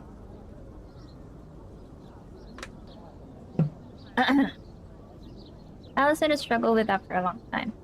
Like, she had felt like because she wasn't seeing what everyone else saw, she was defective or something was wrong with her. Saturday helping her out with her own journey of self-discovery was what made her fall in love in the first place. Yeah, that's really cute. Even from the start, Allison and Saturday had always been the most important person in each other's lives. One might wonder how it took so long for their true feelings to blossom. Yeah. Suddenly, Allison's phone buzzed when she read the chat log on her lock screen. Couldn't help but burst into smug laughter. Oh my god. How do you leave the subway? And I have to leave before at least soon at 4 AM. I feel like I'm doing a mission. It's okay. For those who are here, please don't force yourself to stay awake. If you need to sleep and have something else to do tomorrow, please do. And thank you for the redeem on stretch. I have been actually stretching a little bit. So yeah, just take care of yourselves, go to sleep, and yeah. Have a good eat. Follow the yellow exit signs. Heading up. No, like, what does the exit gate want from me? Put your ticket in, and it will open and shoot it through. Was I supposed to get my ticket back from the station I put it into? Oh god. Oh, yes. Comes out on the other side. Oh! Uh-oh! Uh-oh! Uh-oh! With a helpless grin, Allison stood up from the food court, looked like she would have to rescue Saturday from the Ginza metro station. Oh god, it was a long episode actually.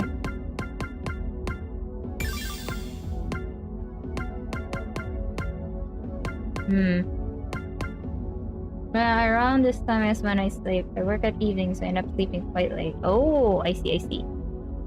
That makes sense. Well, see you sometime again. It was a pleasing stream so far. Gotta come back again. Thank you so much for dropping by, Gemini. I hope we see you again soon. And I hope you have a good day, night, and... wait, sorry. Have a good night and have a good eat. Yeah. Wait, hold on. I also gotta pee real quick. I swear to God, I feel like my...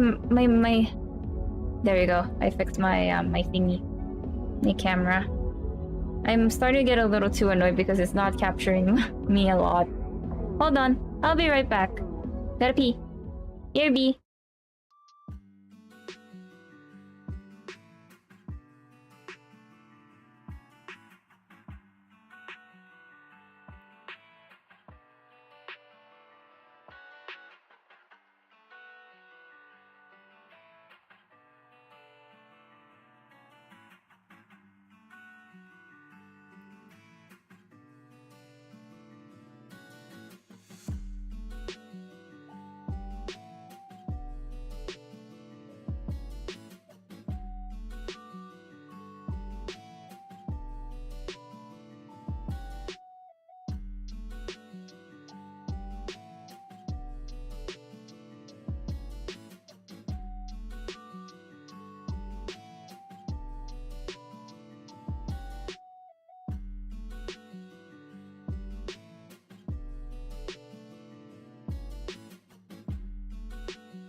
I'm back.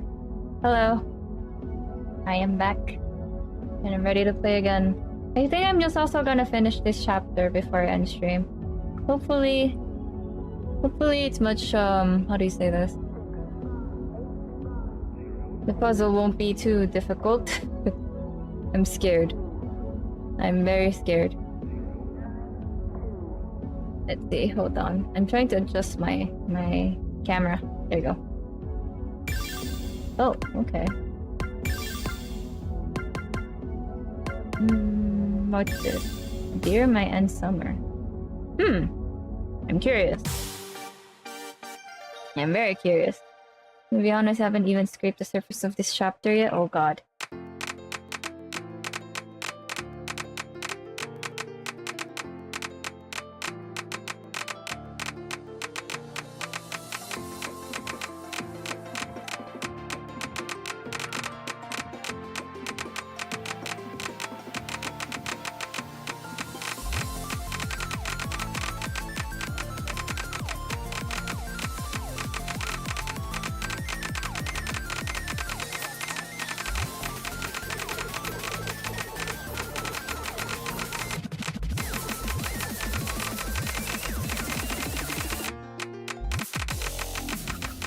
Wow, the beat drop.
Got distracted by my mom calling me.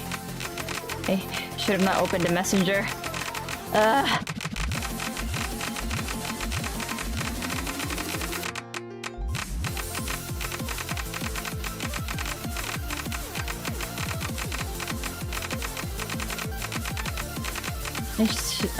I wish I could play like I used to.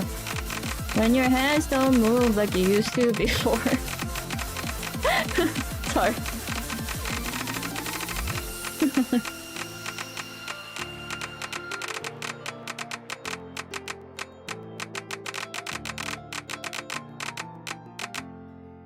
God, I forgot that my mom's downstairs.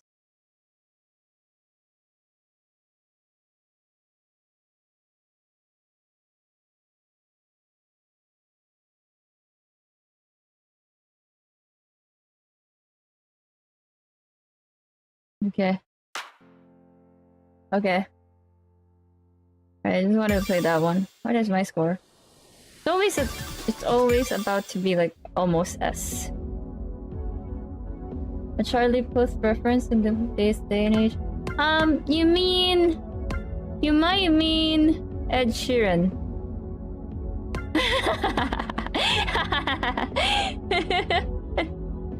Oh my gosh.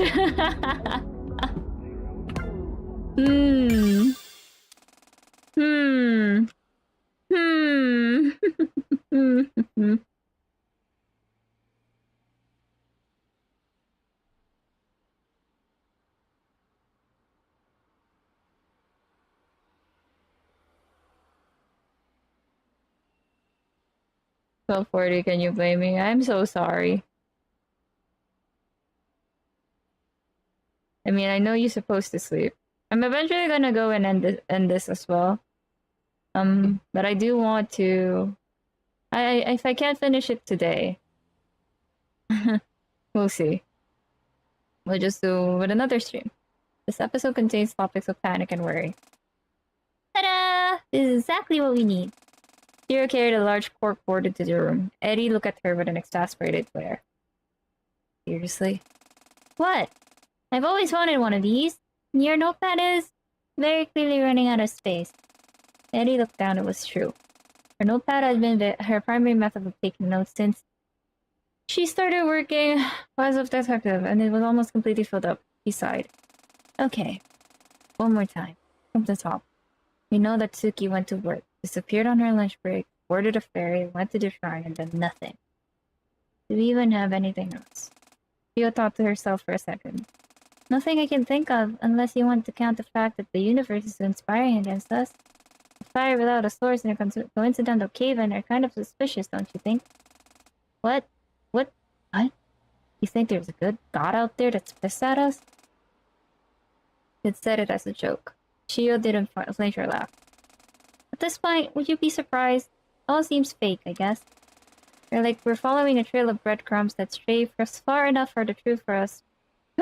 From the truth for us to follow it without question. That's an interesting take, actually. Don't you? Do you think? The moment the door slammed open, Shio and Eri both jumped. Allison, Kotomi, and I walked into the room. Oh, welcome back. How was Ginza? So cool. We got a lot of fun stuff. And it definitely did not get lost in Ginza Station on the way back. Didn't happen. Allison, Kotomi? That happened. I glared at them and then carried the bags full of apparel goodies that we brought over to the kitchen counter. Kotomi slumped over into the couch, absolutely exhausted. Alice, on the other hand, noticed the comically oversized corkboard and started fawning over it. Whoa, that's the biggest corkboard I've ever seen. And you've organized it so well. Are these tabs color-coded? Oh my god, they're organized by the date followed by an alphabetical of sort. This is the most beautiful thing I've ever laid my eyes on. Oh, you're such a nerd. Eri and Kotomi looked at this strange turn of character with confused expressions, while I stood in the corner, just smirking. Guess they really don't know that much of her, huh? Even Chio is surprised by her strange passion for organization. Yeah, the vertically shows approximate time. Verticality? Yeah, looping from around 7 a.m. at the top, 6 a.m. at the bottom. Because that's the lowest concentration of events. This leads up to a more coherent organizational structure. Oh my god, yes! It's gonna be at this for a while. Thank god. Allison fangirling over a corkboard was not on my bingo card when I played. Me neither. I decided to leave the two of them to their excited ramblings about organization and court. Eddie walked over to me. So, what did the two of you what managed to figure out while we were gone? Anything new? Eddie sighed. Nothing, unfortunately. We were spitballing a few theories, but unless you have good explanation for the random acts of nature impending on our progress, we kind of hit a roadblock. I think we'll need to look at some of the lesser places of interest in the Tokyo area and hope to find a trail. I noticed that the music is not really heard in the background anymore. Kind of expecting that, honestly. But I have good news. Got you a plush while we were in Ginza. I shuffled around a bit before pulling the plush in question out of my bag. Crudely drawn cat, vaguely shaped to be huggable. Aww, that's so cute! I will cherish this greatly. Eddie quickly scurried to find a spot in the room to act as a pedestal for it. Aww! Oh, I'm glad she likes it. The next time I glanced over, I saw her placing what I can only assume is an offering bowl in front of it. Placed a handful of coins from her purse. Strange seeing the sight of Eddie, but it's sweet. Looking back at the corkboard, Chio was exasperatedly guiding Allison through every single note placed on it. Seemingly running out of stamina. What plushie from noise? I don't understand. What is the reference? Allison seemed to be none of the wiser to this, though. I guess I'll clean myself up a little. We walked to the washroom and splashed some water on my face. When I was washing my hands, however, I felt a vibration in my pocket. My phone? Who could that be? Fumbled around in my jacket pocket, pulled out my phone, but I didn't have any notifications. Then it slowly dawned on me that I didn't have vibration notifications turned on my phone in the first place. Uh-huh. An image. What's going on here? Reaching onto my pocket again, I pulled out my other phone, the burner that Eddie had given me. Maybe he wanted to let me know the battery was dying. Fortunately, that was not the case. The display read one new message. Huh? That's not possible. I opened the rudimentary messaging app and opened the unread message. When I saw what it was in it, I froze. Hexadecimal? Is this some kind of prank? Of course, the hexadecimal wasn't what caught my eye first. The sender was.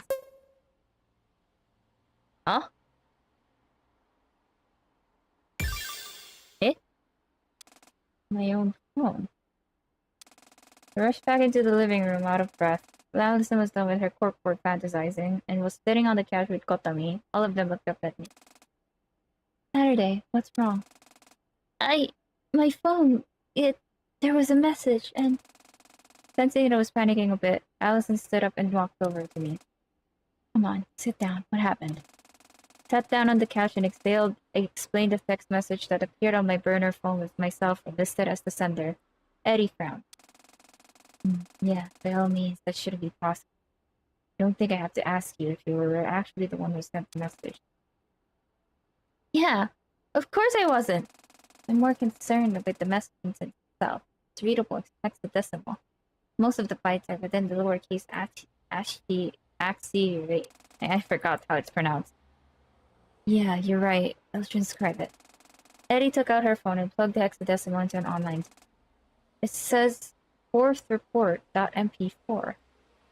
How did it? Blood ran cold. There was only one thing this mystery person could be hinting at by sending only a file name. Sure enough, it led to a video on the shrine-report.xyz site, which represented a similar kind of puzzle to the original video from way back in December. We spent a good hour or so trying to stop the cipher. It led to an address and a time similar to the original video, an empty lot near Shinjuku Station, and the time of 8:15 p.m. on November 19th, tomorrow. We all went silent after that. It was clear what the message was asking us to do. Okay, if no one else is going to say it, I will. This is totally a trap, right? Definitely, but also one I'm not sure we can afford avoiding. Normally, I'd best to give it backup, but we don't have that luxury. Eddie stood up from the couch and clenched her fist. Shio, would you mind accompanying me tomorrow in case of danger? You're the oldest one here. I'm sorry to have to involve a civilian in a situation like this, but I need backup of some kind, and you're definitely the most able to fend for yourself. Where's Eddie? Stood up protesting. Hold on, why just you two? I know it's dangerous, but this message was directed at me, right? You definitely want me there. Because if it is a trap, we'd be bringing you directly in harm's way. Isn't that my choice to make, not yours? I understand that, but please, I want to know the truth. No convincing you otherwise, is there? Dad, are you sure you want to do this? I don't want something to happen to you. I'm sure. Please let me come. This feels like the culmination of everything that's happened this past few months. I'm begging you guys. You're right, I guess. But I'm coming with you. Eddie started protesting, but stopped herself. Hold on. Oh, never mind. But you two are going to be on a tight leash, okay? Allison and both nod. Eddie knew by now that the only person as stubborn as I am is Allison, and that it'd be a waste of energy trying to fight us. We also know that Eddie just wants us to be safe, so we don't usually go against her wishes unless it's really important. Settled. Settled then. We leave by 7:30. We can get there at the designated time easily. I suppose you're also going to want to come, Kotami? Of course I am. My best friend and my sister are going into the enemy's nest and you want me to stay at home twiddling my thumbs? Not happening. Kotami's determination was unwavering, something that we rarely saw from her. But she knew how to stick to her beliefs when it came down to it. It was one of the reasons we got along in the first place. Well then, until then, let's try not to worry. Here's the mind. Something. Oh my goodness. Oh my goodness. Oh my goodness.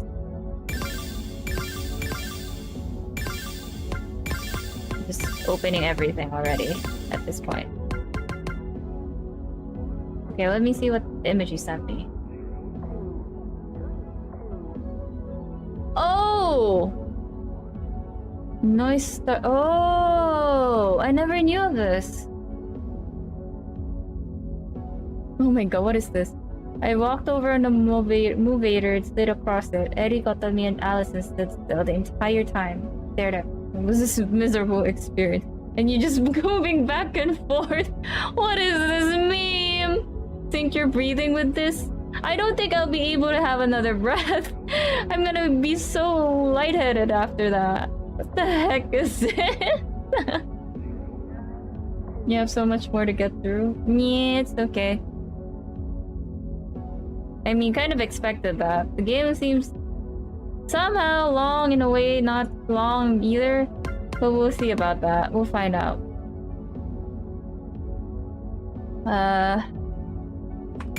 Cool. The episode contains topics of panic and worry, eerie atmosphere, being overwhelmed, confronting difficult truths, panic attacks, yelling, arguing, unreality, guns? Not again.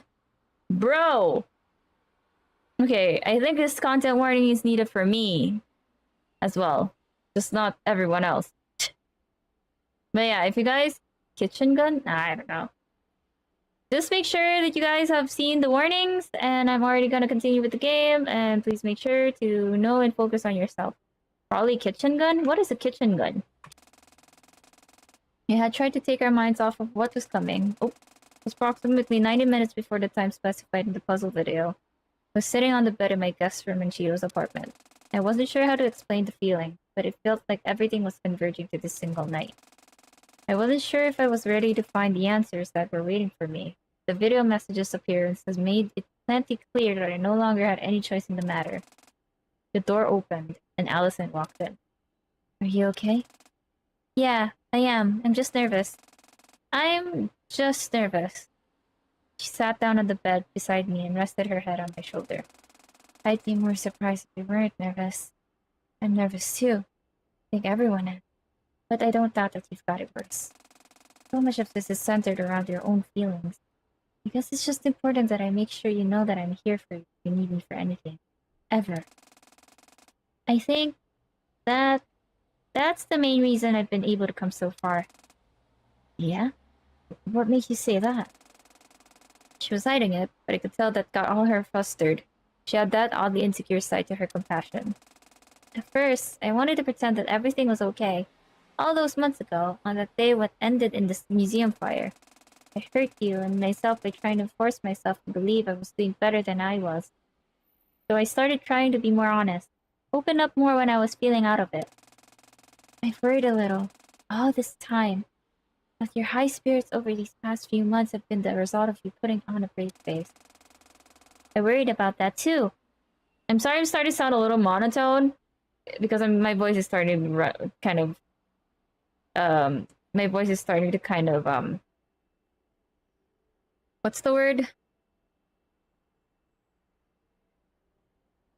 Run down. I forgot the term. My god, my head is also kind of run down. Whew. Starting to get a little tired. I worried about that too. It's way too easy to fall into unhealthy habits without realizing it. But when I took the time to analyze the situations I was in, I found that it was all true. I was able to live some of my most true months this past fall, even despite my life being completely upended ever since the summer. And while, yeah, I owe some of that to Eri, Takumi, and even Chio, I think most of it was because of you.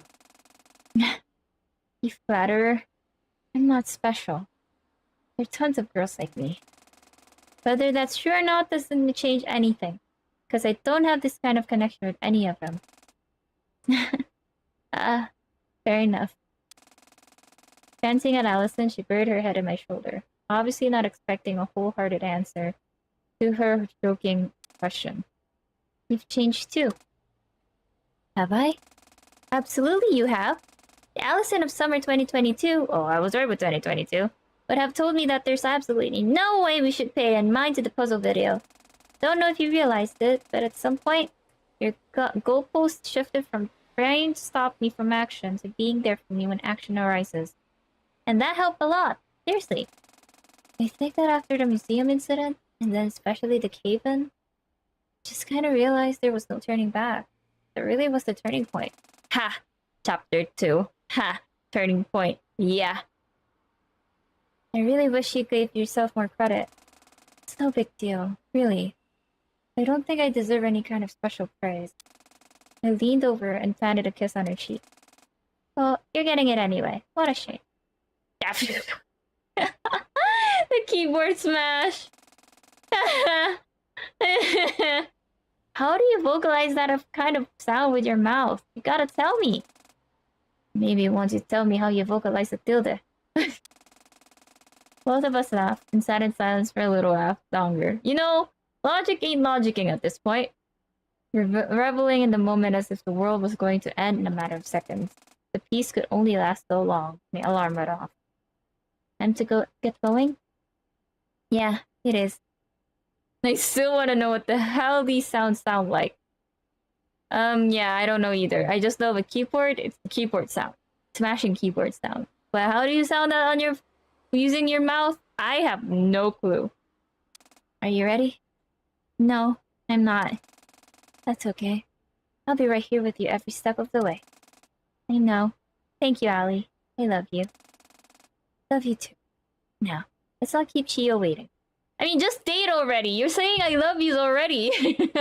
You just... I mean, I get it, though. I get it. But dang. We stood up, walked out of the room, flicked the lights off with the switch on the wall, and as I did, I took one more glance around the room. How many things will have changed by the time I step into this room again? The location specified in the video message was right by Shinjuku Station, but it was only a short train ride away from Ikebukuro. As we rode on the train, Eddie briefed us on the backup plans in case something went awry. Obviously, our burner phones are the best way to send out any kind of SOS. Assuming y'all brought yours? Yeah, we did. But, why are you only checking this now? Couldn't you have double-checked before we left? You're right, but it seems like it all worked out in the end, so there's no need to dwell on it. I could tell from her tone that she had also spent most of the time before we left preparing herself mentally for whatever was about to come. Over the past few months, I've come to realize that Eddie is much less steel-willed as she seems, probably even more fragile than Kotomi. She's gotten better at opening herself up to those insecurities, but it's a process, so she's still the hard-ass police detective who isn't allowed to emote at times. I looked around at my friends. The thought entered my mind that I might not get to see one of or all of them after the events of tonight, but I dismissed the thought from my mind. Allison saw me tense up slightly anyway, though, and gripped my hand tighter as if to say, it's all going to be okay in the end. That more or less helped to finally calm me down. Though the train ride was short, it felt like it lasted an eternity. But even eternity reaches the end of time eventually. Sure enough, we got off the metro line at Shinjuku Station and walked up into the busy streets of the red light district. Oh wow, sudden. Wait, I just hear messages from my phone. Give me one sec.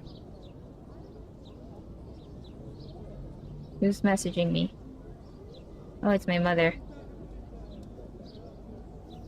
Oh, well, never mind. There's nothing.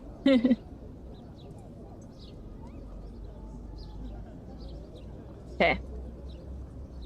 The location we'd been pointed to was visible immediately after leaving the station. It was... Wait, what's going on here? I thought that it was an empty lot on the map. It definitely was. Looks like the gates of the lot is open. Almost like we're being welcomed in. My uneasy feelings rose up briefly, but I gripped Allison's hand harder, and we walked forward through the fence surrounding the building that shouldn't be there. The building was tall, easily above 15 stories. When we walked around the back, there was a plate near a door that made me freeze in my tracks. I won't sleep, Rikka. I'll see you next streaming. Okay, next... Oh, woo. See you next time, Rian. Thank you so much for dropping by. Have a good sleep. That's odd. The live didn't notify me. Hello, Tatsushi! I'm not sure. Sometimes YouTube and Twitch notifications are very wonky, so both of them are actually pretty funny. Like that. Eh. Sunrise building? Hearing my shock, Eddie, Kotomi, and Chio hurried over. Sure enough, back entrance has a sign above it that read Sunrise Building near rear entrance. The Sunrise Foundation again. They've been all over this mystery, and now a building with the same name has appeared in the lot that we were led to believe was empty. It shouldn't be a stretch to say that something's up. You're... You're right. Why did this building come up? Something else is bothering. God, my voice is gonna be so done. Four of us look at Eddie. What is it, Eddie? What? Excuse me. When we were walking in there, I saw one of the pedestrians look at me and overheard them say something along the lines of, "Why are they going into the empty lot?" You think they can't see the huge-ass building? For some reason? It's not possible if to them it doesn't exist. So then, why can't we see it? Because I have allowed you to. Oh, it's dawn! The five of us jump at the sudden arrival of a voice unfamiliar to us. Spinning around really fast, we saw a woman in a long dress leaning against the side of the building. Who are you? Bleh! Who are you? Are you... Relax. I'm not your enemy. I'm the one who called you here in the first place. I take that to mean you would be Kisho Biori then? Yeah, that's right. I'm the one who sent you that message.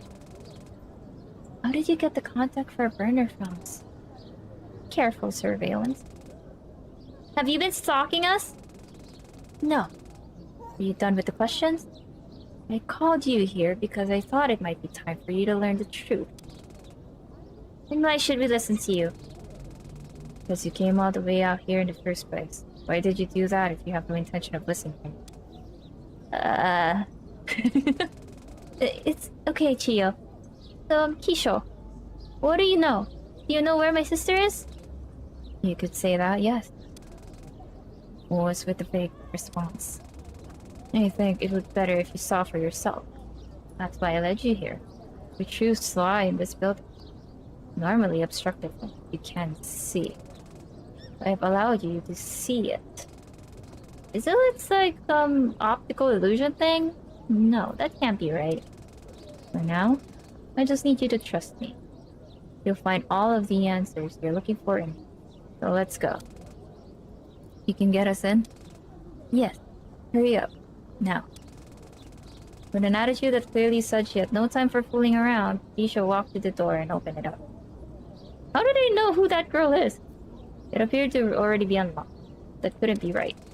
Tried to open that earlier was locked. Didn't hear her unlock it either. Who is this girl? The five of us exchanged a worried but determined glance. As was discussed, Takumi. I'd like you to stay out here and notifies us if anything goes awry. You're still okay with that, yeah? Yeah, I am. I'll message you immediately if something close pops up. You four ready? No, not at all. Well, let's go anyway.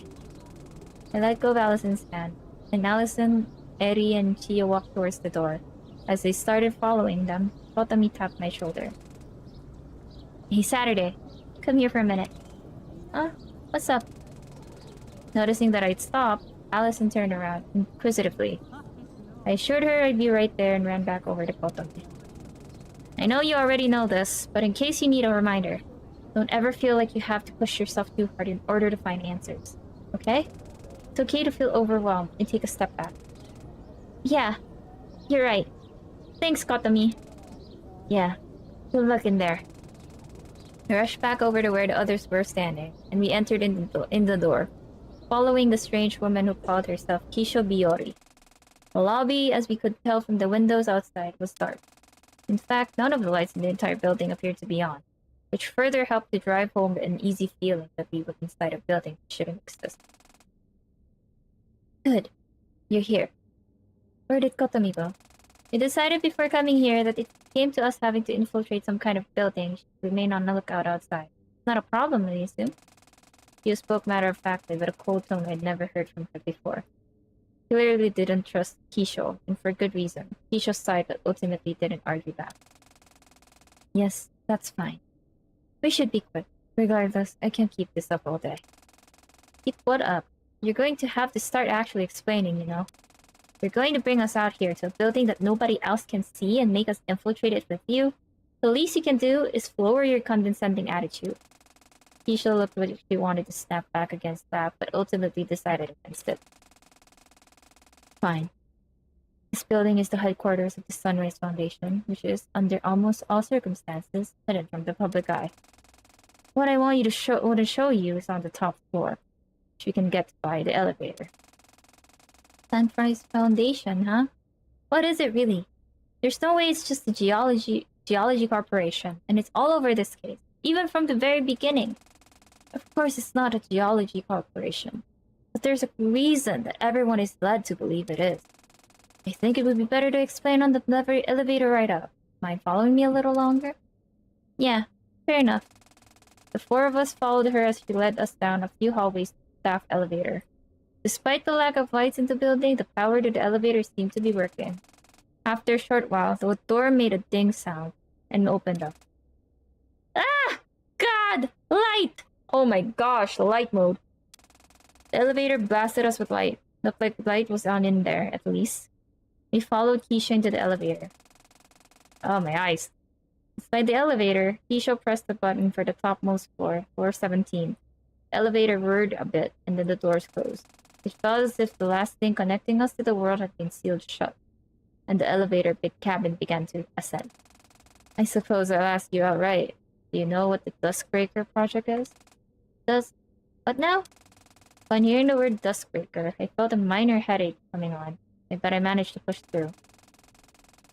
The Duskbreaker project is, well, in a way, you could say it's the true purpose of the Sunrise Foundation in its entirety.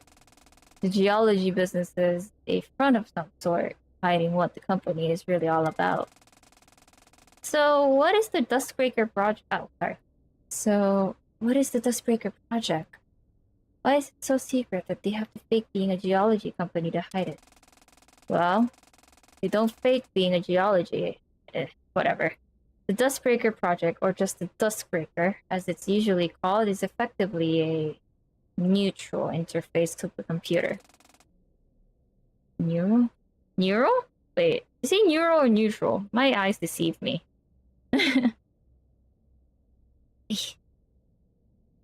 Neural? Like, messes with your brain? Well, in a sense, yes. That's not what its main purpose was. So what? What was its main purpose? Keisha stopped for a second, as if for the first time she was hesitant on whether to continue.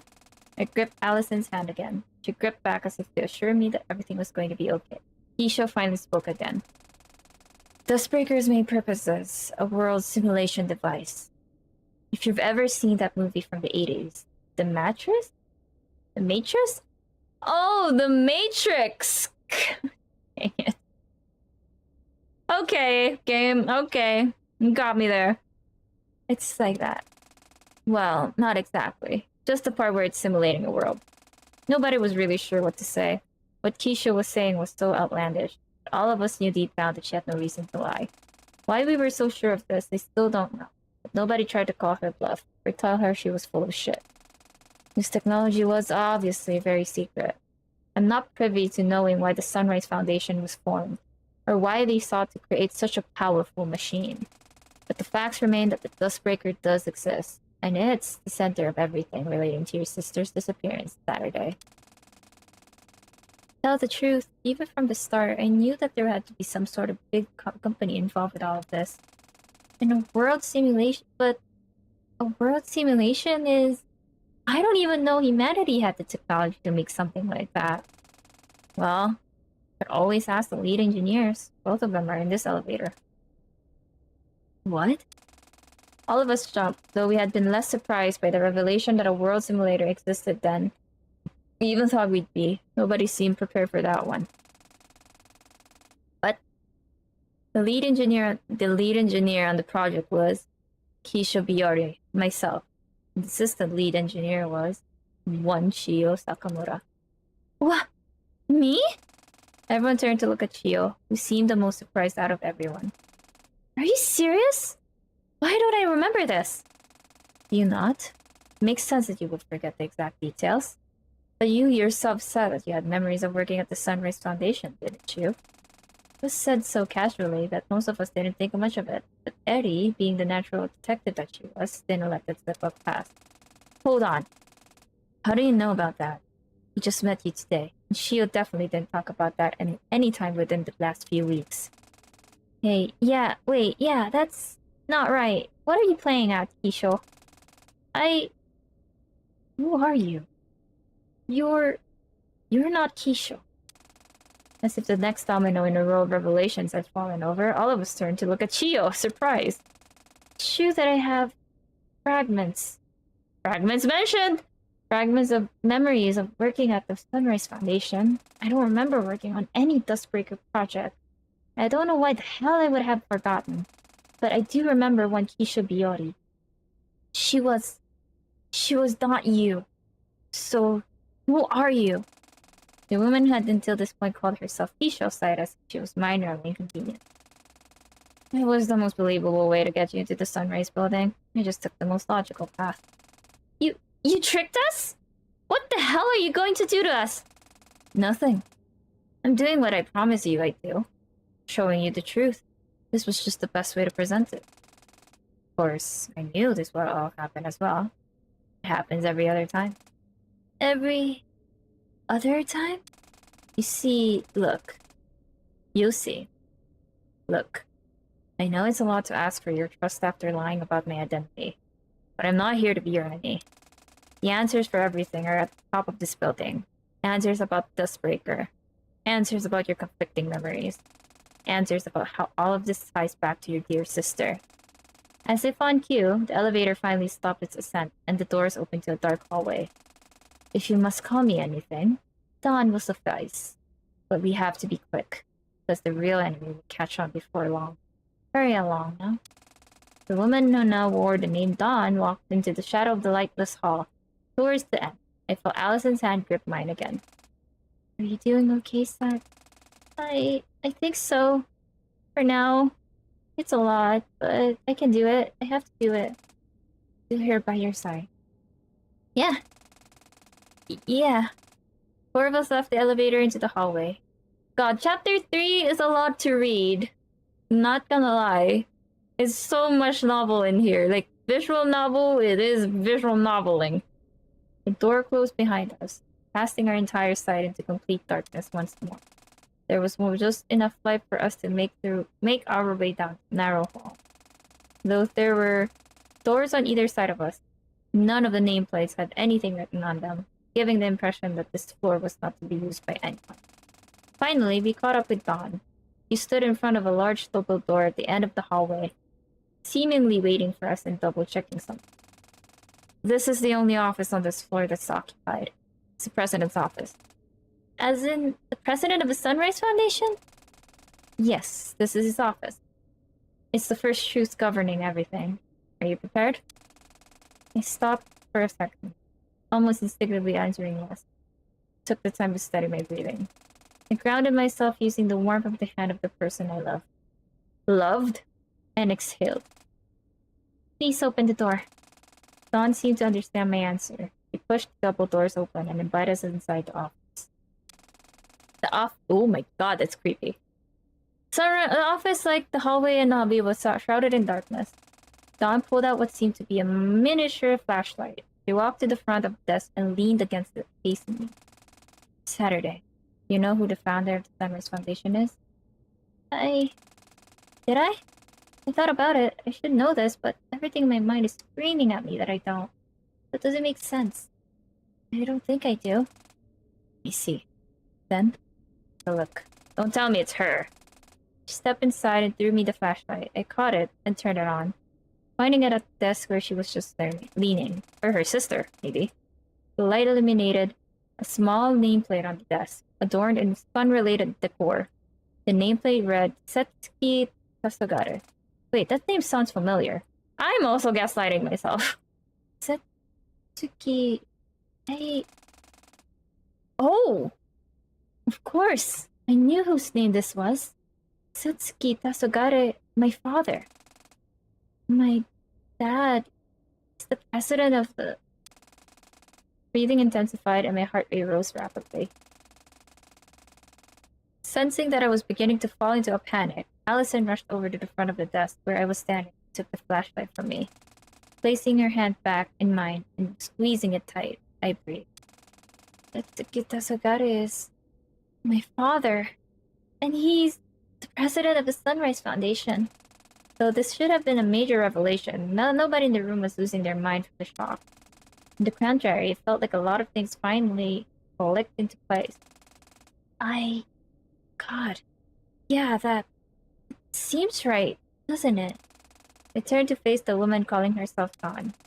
Dawn, what's going on with our memories? Why do these conflicts keep happening? And why does it feel like all of our memories have been overwritten and we're just not getting them back? Dawn hesitated, a rare sight for her, but finally she spoke. I think it would be best if we continued. There is still more to be seen. At those words, something finally boiled over inside Allison, and she snapped. Okay, I've had enough of this. How long are you going to string us along and force us to play by your rules? Even if you're trying to show us the truth, doing it in a way where you're more or less just toying with our emotions. Is this like a game to you?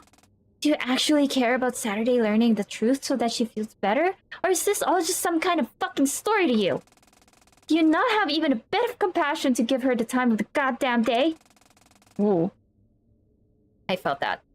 Dawn stood up from her leaning position against the wall, angry. How dare you? I'm trying to help you and this is what I get? We only have so long before the World Keeper takes notice of what's going on, and we get sent back to cycle start. Even now? You keep spouting off this shit like you expect us to just understand. But when we actually ask for clarification, you just say the answers are up ahead, ooh, and expect us just to be okay with that? What the hell is a cycle? Who is this World Keeper? Can you finally answer some of your goddamn questions? Oh, my voice is starting to give out. Okay. As the tension in the room clearly continued to escalate, someone other than the two arguing finally spoke up. Okay, Allison. Let's calm down. I understand your anger. And Dawn, time for you to give us some answers on our terms. Because you clearly benefit from us knowing the truth in some way. You don't start actually listening. We're heading right back down where we came from.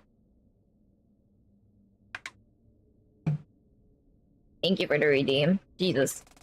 Eri was surprisingly good at diffusing this kind of situation in her own unique way. She spoke to Allison with compassion and understanding, and switched to being cold when addressing Dawn near instantly. It was one of the things I most respected and kind of feared about her. Dawn seemed completely unbothered, though. Changed back into her normal serious self instantly. So fast that it almost felt like she had never lost her temper to begin with. It felt inhuman. Dawn, I'd like to ask you a question about the Dustbreaker. It's the hypothesis I've come to with all of the context you've given us. All you have to do is confirm or deny if I'm correct. Yes, I can do without the in-depth explanation. I'll answer. Before I ask, Saturday. Eddie turned to face Allison and I. Depending on the answer to this question, everything could change. And I do literally mean everything. Are you sure you'd like to stay in the room? Or should I wait to ask? After a few more deep breaths, I answered honestly. I'm staying. Please ask your question. I want to know. Very well. Turn back towards Dawn.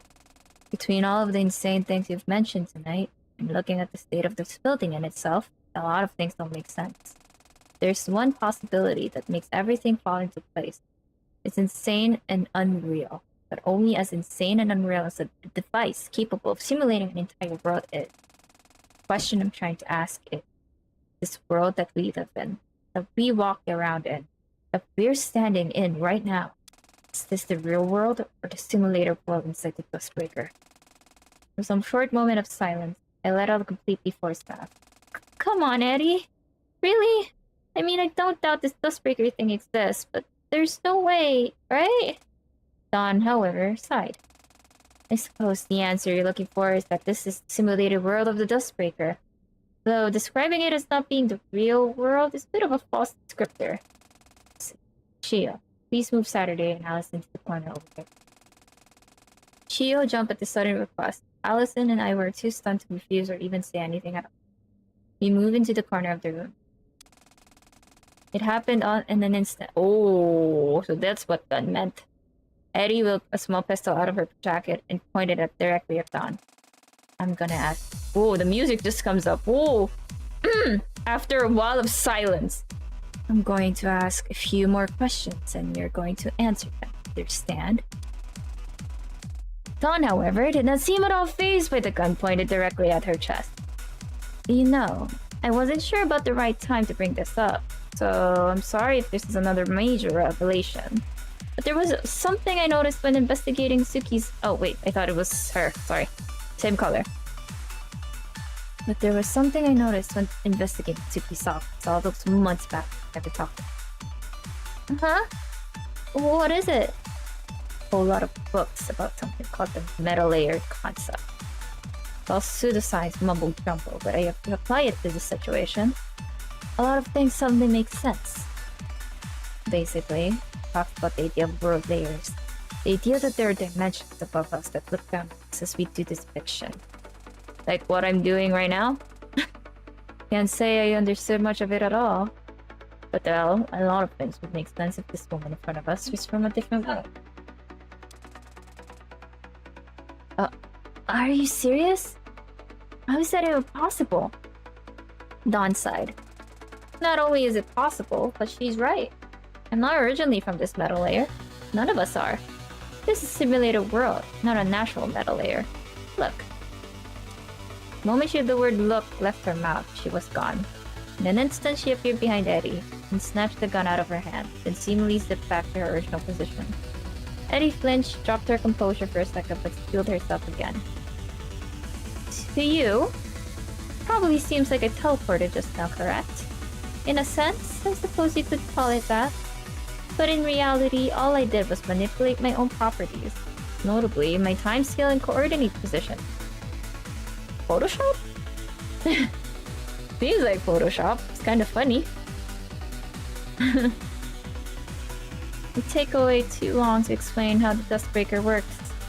And it's not too important for what I'm trying to achieve for you to know the exact details of it. What you need to know is how we all got here in the first place. Why we're here, why the Dustbreaker was turned on. Dawn nonchalantly walked over to the desk that belonged to my dad. Well, I may have made her character a little wrong because she's nonchalant. Okay. She opened the drawer and hit some kind of hidden switch. In an instant, a loud crumbling sound could be heard. The bookcase at the back of the room began to move ever so slightly, revealing a hidden elevator door. Dawn turned to look at me, still unsure of how to react to anything that happened the past 10 minutes. This elevator leads to the Sunrise Foundation's hidden basement. Inside it is the room where the Dustbreaker is stored, in the real world. Where the truth lies. I'll wait for you down below. Please follow when you're ready. Once again back to speaking as if she were simply dishing out logistical... Oh, thank you for the hydrate redeem! I think I need more water.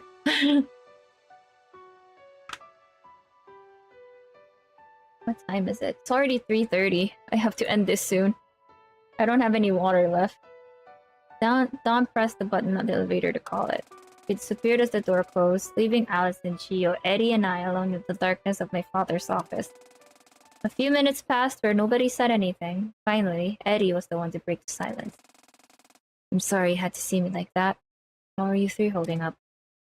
Tried to say I'm doing fine, but my own emotions took over and I got choked up before I could finish. I fell to my knees on the carpet floor. I'm so fucking overwhelmed. I don't know what the hell is even real anymore. What the hell? Allison kneeled down to wrap her arms around me. I'm so sorry, Sat. You can go home now if you want. It's really clear this way above what any of us expected. No, I want to keep going. I just need a moment. Many moments I was given. Kneeling on the ground, I suffered a good 10 more minutes. Probably would have continued for another hour if Allison wasn't right there with me. Finally, I stood up. I turned to Chio. Chio, how are your memories? Have they come back yet? But it's funny how I feel like my voice has started to come... When I see Saturday's lines, it started to become more muscle memory for me to voice her that way. So that's why I feel like The voice acting is starting. I'm starting to get used to it, but sometimes I forget. But now my voice is starting to give out. I'm just trying to finish this chapter, or finish this as much as I could. Or I could get some water for a bit. You know what? Sure. I'll be right back. I'll just get some water. I need to get more water.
Hello. Okay, I'm back. Alright. Okay, let's get back to it. I'm deteriorating. My voice is starting to die. Not all of them. Okay, let's go back. Not all of them. But I remember why we started the Dustbreaker project. But it was that Setsuki your dad wanted to achieve. Please tell me. Oh, excuse me. Please, I want to know what all of this. I can't tell you the whole story because I don't know it. I'm assuming that the woman has her own set of story to tell. Down in that secret basement. But from my recollection, it goes something like this. I don't think I was ever privy to what it was. Something really horrible happened in your childhood, Saturday. You're traumatized really badly as a result. You spent a lot of your early years as a recluse, never going to school or making any friends. I remember Setsuki telling me a lot about those days. I think he thought that it would improve over time, or maybe he thought it would improve faster than it really would. For whatever reason, Setsuki was really down when it seemed to him like you weren't feeling any better as fast as he expected you to. I don't think he wanted you to rush or anything. I really understand the feelings of a parent, though. Regardless, growing up and observing how much you were hurt by whatever it was that happened to you changed Setsuki's outlook on a lot of things in life. I don't know if your memories allow you to remember. Setsuki was a large shareholder in a lot of really big corporations around the time you were born. And after it became clear to him how deeply you were traumatized, he sold a lot of his shares and funded the Sunrise Foundation. What even is Sunrise Foundation? It's clear that it isn't the geology company that we've all been led to believe. No wonder I haven't seen their parents yet. This next part is complete speculation on my behalf. I think that the whole geology thing is a part of the simulated world, and not a natural part of the Sunrise Foundation as it is in reality. That sounds right. That sounds right, because I don't remember Setsuki ever mentioning anything about a geology front to me when I was working there. Only joined on to work on the Dustbreaker project, which was the 4th major project by the company. The whole goal of the company was to experiment with alternative scientific approaches to psychiatry, basically trying to use technology to assist with recovering from mental health issues. What? What? Okay. That's sick in the head, quite literally. It's not... well, there might be some cases that it can be happening, but technology in itself sometimes have this trial and error, and before it happens, some things can go really, really wrong. So, ooh. So what was this Dustbreaker, supposed to do? It really doesn't sound like whatever it was meant to do worked correctly. Let's Kita said that it was on some stuff. Yeah, I'll say. Yeah, definitely not.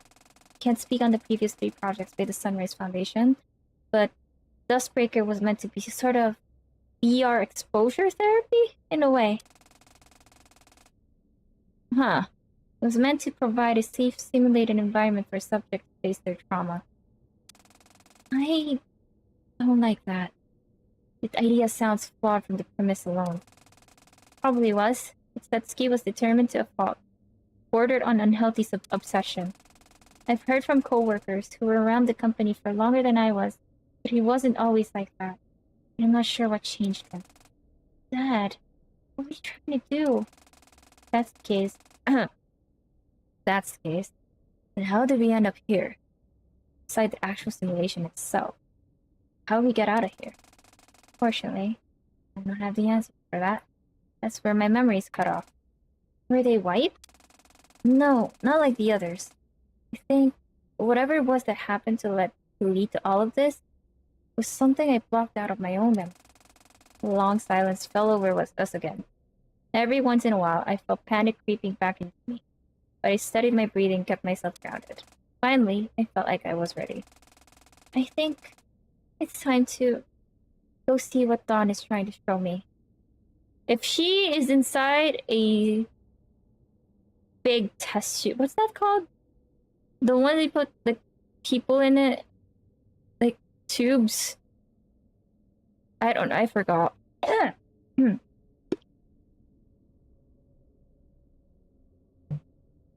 don't want to go alone, though, Allison? Can you? Of course I can. I'll be right here with you. Chio and Eddie, I promise we'll be back as soon as we can. Can you remain here for now on lookout? Try to get in touch with Kotomi and update her. Yeah, of course. Saturday, whatever horrible truth is at the center of all of this, I'm sorry. I helped contribute to something that led to all of this. I can't apologize enough for that. I sighed. I don't have time to think about what my feelings on that right now. But what matters is that you're helping us right now, so I'm focusing on that instead. People in tubes? You talking about CT scan? Not really. And hello, Corin. Welcome back. What's those, like, experiments that they do to people that they put in their, like, clones? I forgot what it's called. Theo nodded in understanding. I took Allison's hand again and pressed the button on the secret elevator. The door opened, temporarily bathing the room in the light that signaled our approach to the center of this world. The center of this story. Test tube? Human test tube? Good luck. Thank you. You too. Step into the elevator and watch the doors close, obstructing Eddie and Chio from my view from what I could only pray would not be the last time I ever see them. Alright, I am going to end this right here for now. Let me just go back to my room. Sorry. Sudden abrupt, huh? Okay, let me just escape. Alright. Too much story? So much story. That's exactly 3 hours. And man, I am tired. That was a lot to take in. And I didn't expect it. I guess I'm not gonna lie, it's starting to kind of drag a little bit for me because of all the story and less game. So that's why I really wanted to end that chapter, but then there's so many things that I have to absorb from all the information. So we're in a simulated world. Okay. That sounds familiar for people like, we're in the simulation. So yeah, I'm just gonna... Wow, that winded me out a little bit. Chapter 3 is a huge load up. Yeah, and especially, I'm gonna be honest, there are some scenes that I do understand that it's fun and adds a little bit more comedy, like and the sweetness of it, the whole store. But if I have to think about it, I feel like it shouldn't be added there, if you really want to get to the point. I think it would have been better if they focused on how did they make the theory of, like, between Eddie and Chio. Personally, that's my take on it, because it's just so dang long. I felt like I was reading a book. And especially that I have to read every single one of those. it's starting to drain me out. My voice is starting to give out. So, and it's also past 3:30 in the afternoon for me, which I need to really sleep soon. I was supposed to finish at 2:30, but of course, as I finished, I really started late on things. I apologize. I'm gonna be sure to do early again next time. Because something just happened today that I kind of got a little late, and I had to make sure that I... I had to make sure that I had to check things out first. Alright. Okay. I'm gonna look for someone to raid now. Hold on. But despite that, at least everybody had, and I guess it's a good, probably like a good thing to put in the background, like just me reading things. I would like that, but yeah, my voice, I really need to save my voice. I'm gonna be very, very busy in this week. I feel like eventually I have to take another week break. I keep having breaks, and I do value in that because I am also a voice actor and a singer. I'm also investing in a lot of my voice, and my voice acting is important with that, especially. So I really do want, like, these are good practices, and eventually maybe I could practice some scripts that I have from Telltale for my you know, for my entries, for my, it's like for the fragments. But that will be down the line. I haven't thought about which day I should do that yet. Oh, hold on. Need to. There you go.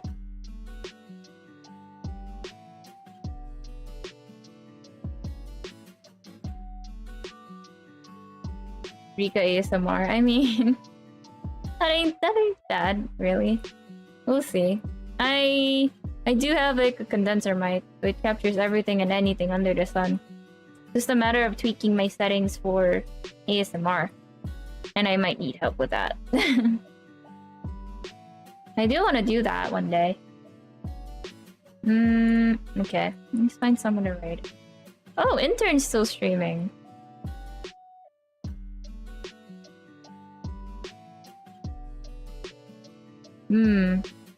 Shall we raid an intern? How long have they been streaming now? Okay, they're also streaming as long as I am, so... Right! Let's raid an intern. Internal SVT. Right, I'm not gonna keep everything... I'm not gonna stay too long. I am very tired. I'm gonna pass out. Or maybe hang out a little bit online and then pass out. And for next week... Well, sorry, for this week, I also have a stream on Friday. I will be playing Rhapsody again, because I think we're almost done with the chapter. We're almost there. We're almost there! So yeah, I'm gonna make sure to also... Wait. Hold up. Yeah, I'm gonna make sure to... I think we're gonna finish it. We'll see. We'll find out later. If not, then we'll have another stream. Okay, we're gonna raid Internalist V2. She... Oh wait, hold on. They are the founder and host of VTFM, the Vtuber Radio. They showcase a lot of utaitas and V singers in their platform, which is really, really great for anyone who wants to showcase the songs, covers, or original songs of anything of any kind related to music. It's a good platform. Really good platform. So let's give intern a big support, lots and love, lots of love and support. So if you need to use the raid message, please make sure to use the !raid for We Are Comfy Raiders, and also sub raid with the one with the Rikka 2 sip emote so that we can use that. Alright, and also if you want to support me in any of my endeavors and also help me because I'm kind of getting a lot of expenses this month. I don't always ask, but I prefer, if it's okay with you, to put anything on my RL funds. It will also help me pay the bills, and also of course to help me with my family, and also for myself, because I'm really having a lot of trouble. I want to buy a good cup of coffee one day. And also thank you again for those who subbed to me and are still staying. I hope you're enjoying the emotes. And eventually, like, you know, any sort of monetary help is okay, but it's not mandatory, it's not required. Anything that's your view and you are as a VOD watcher or a lurker or a live watcher is good enough for me. Yes. Alright, let's raid intern. Alright, I will have to say my goodbyes. I hope everybody has a good morning, good afternoon, good evening, and a good night. And I will see you guys on the next stream. I'll see you on Friday, and hopefully by then my voice is okay. Bye bye!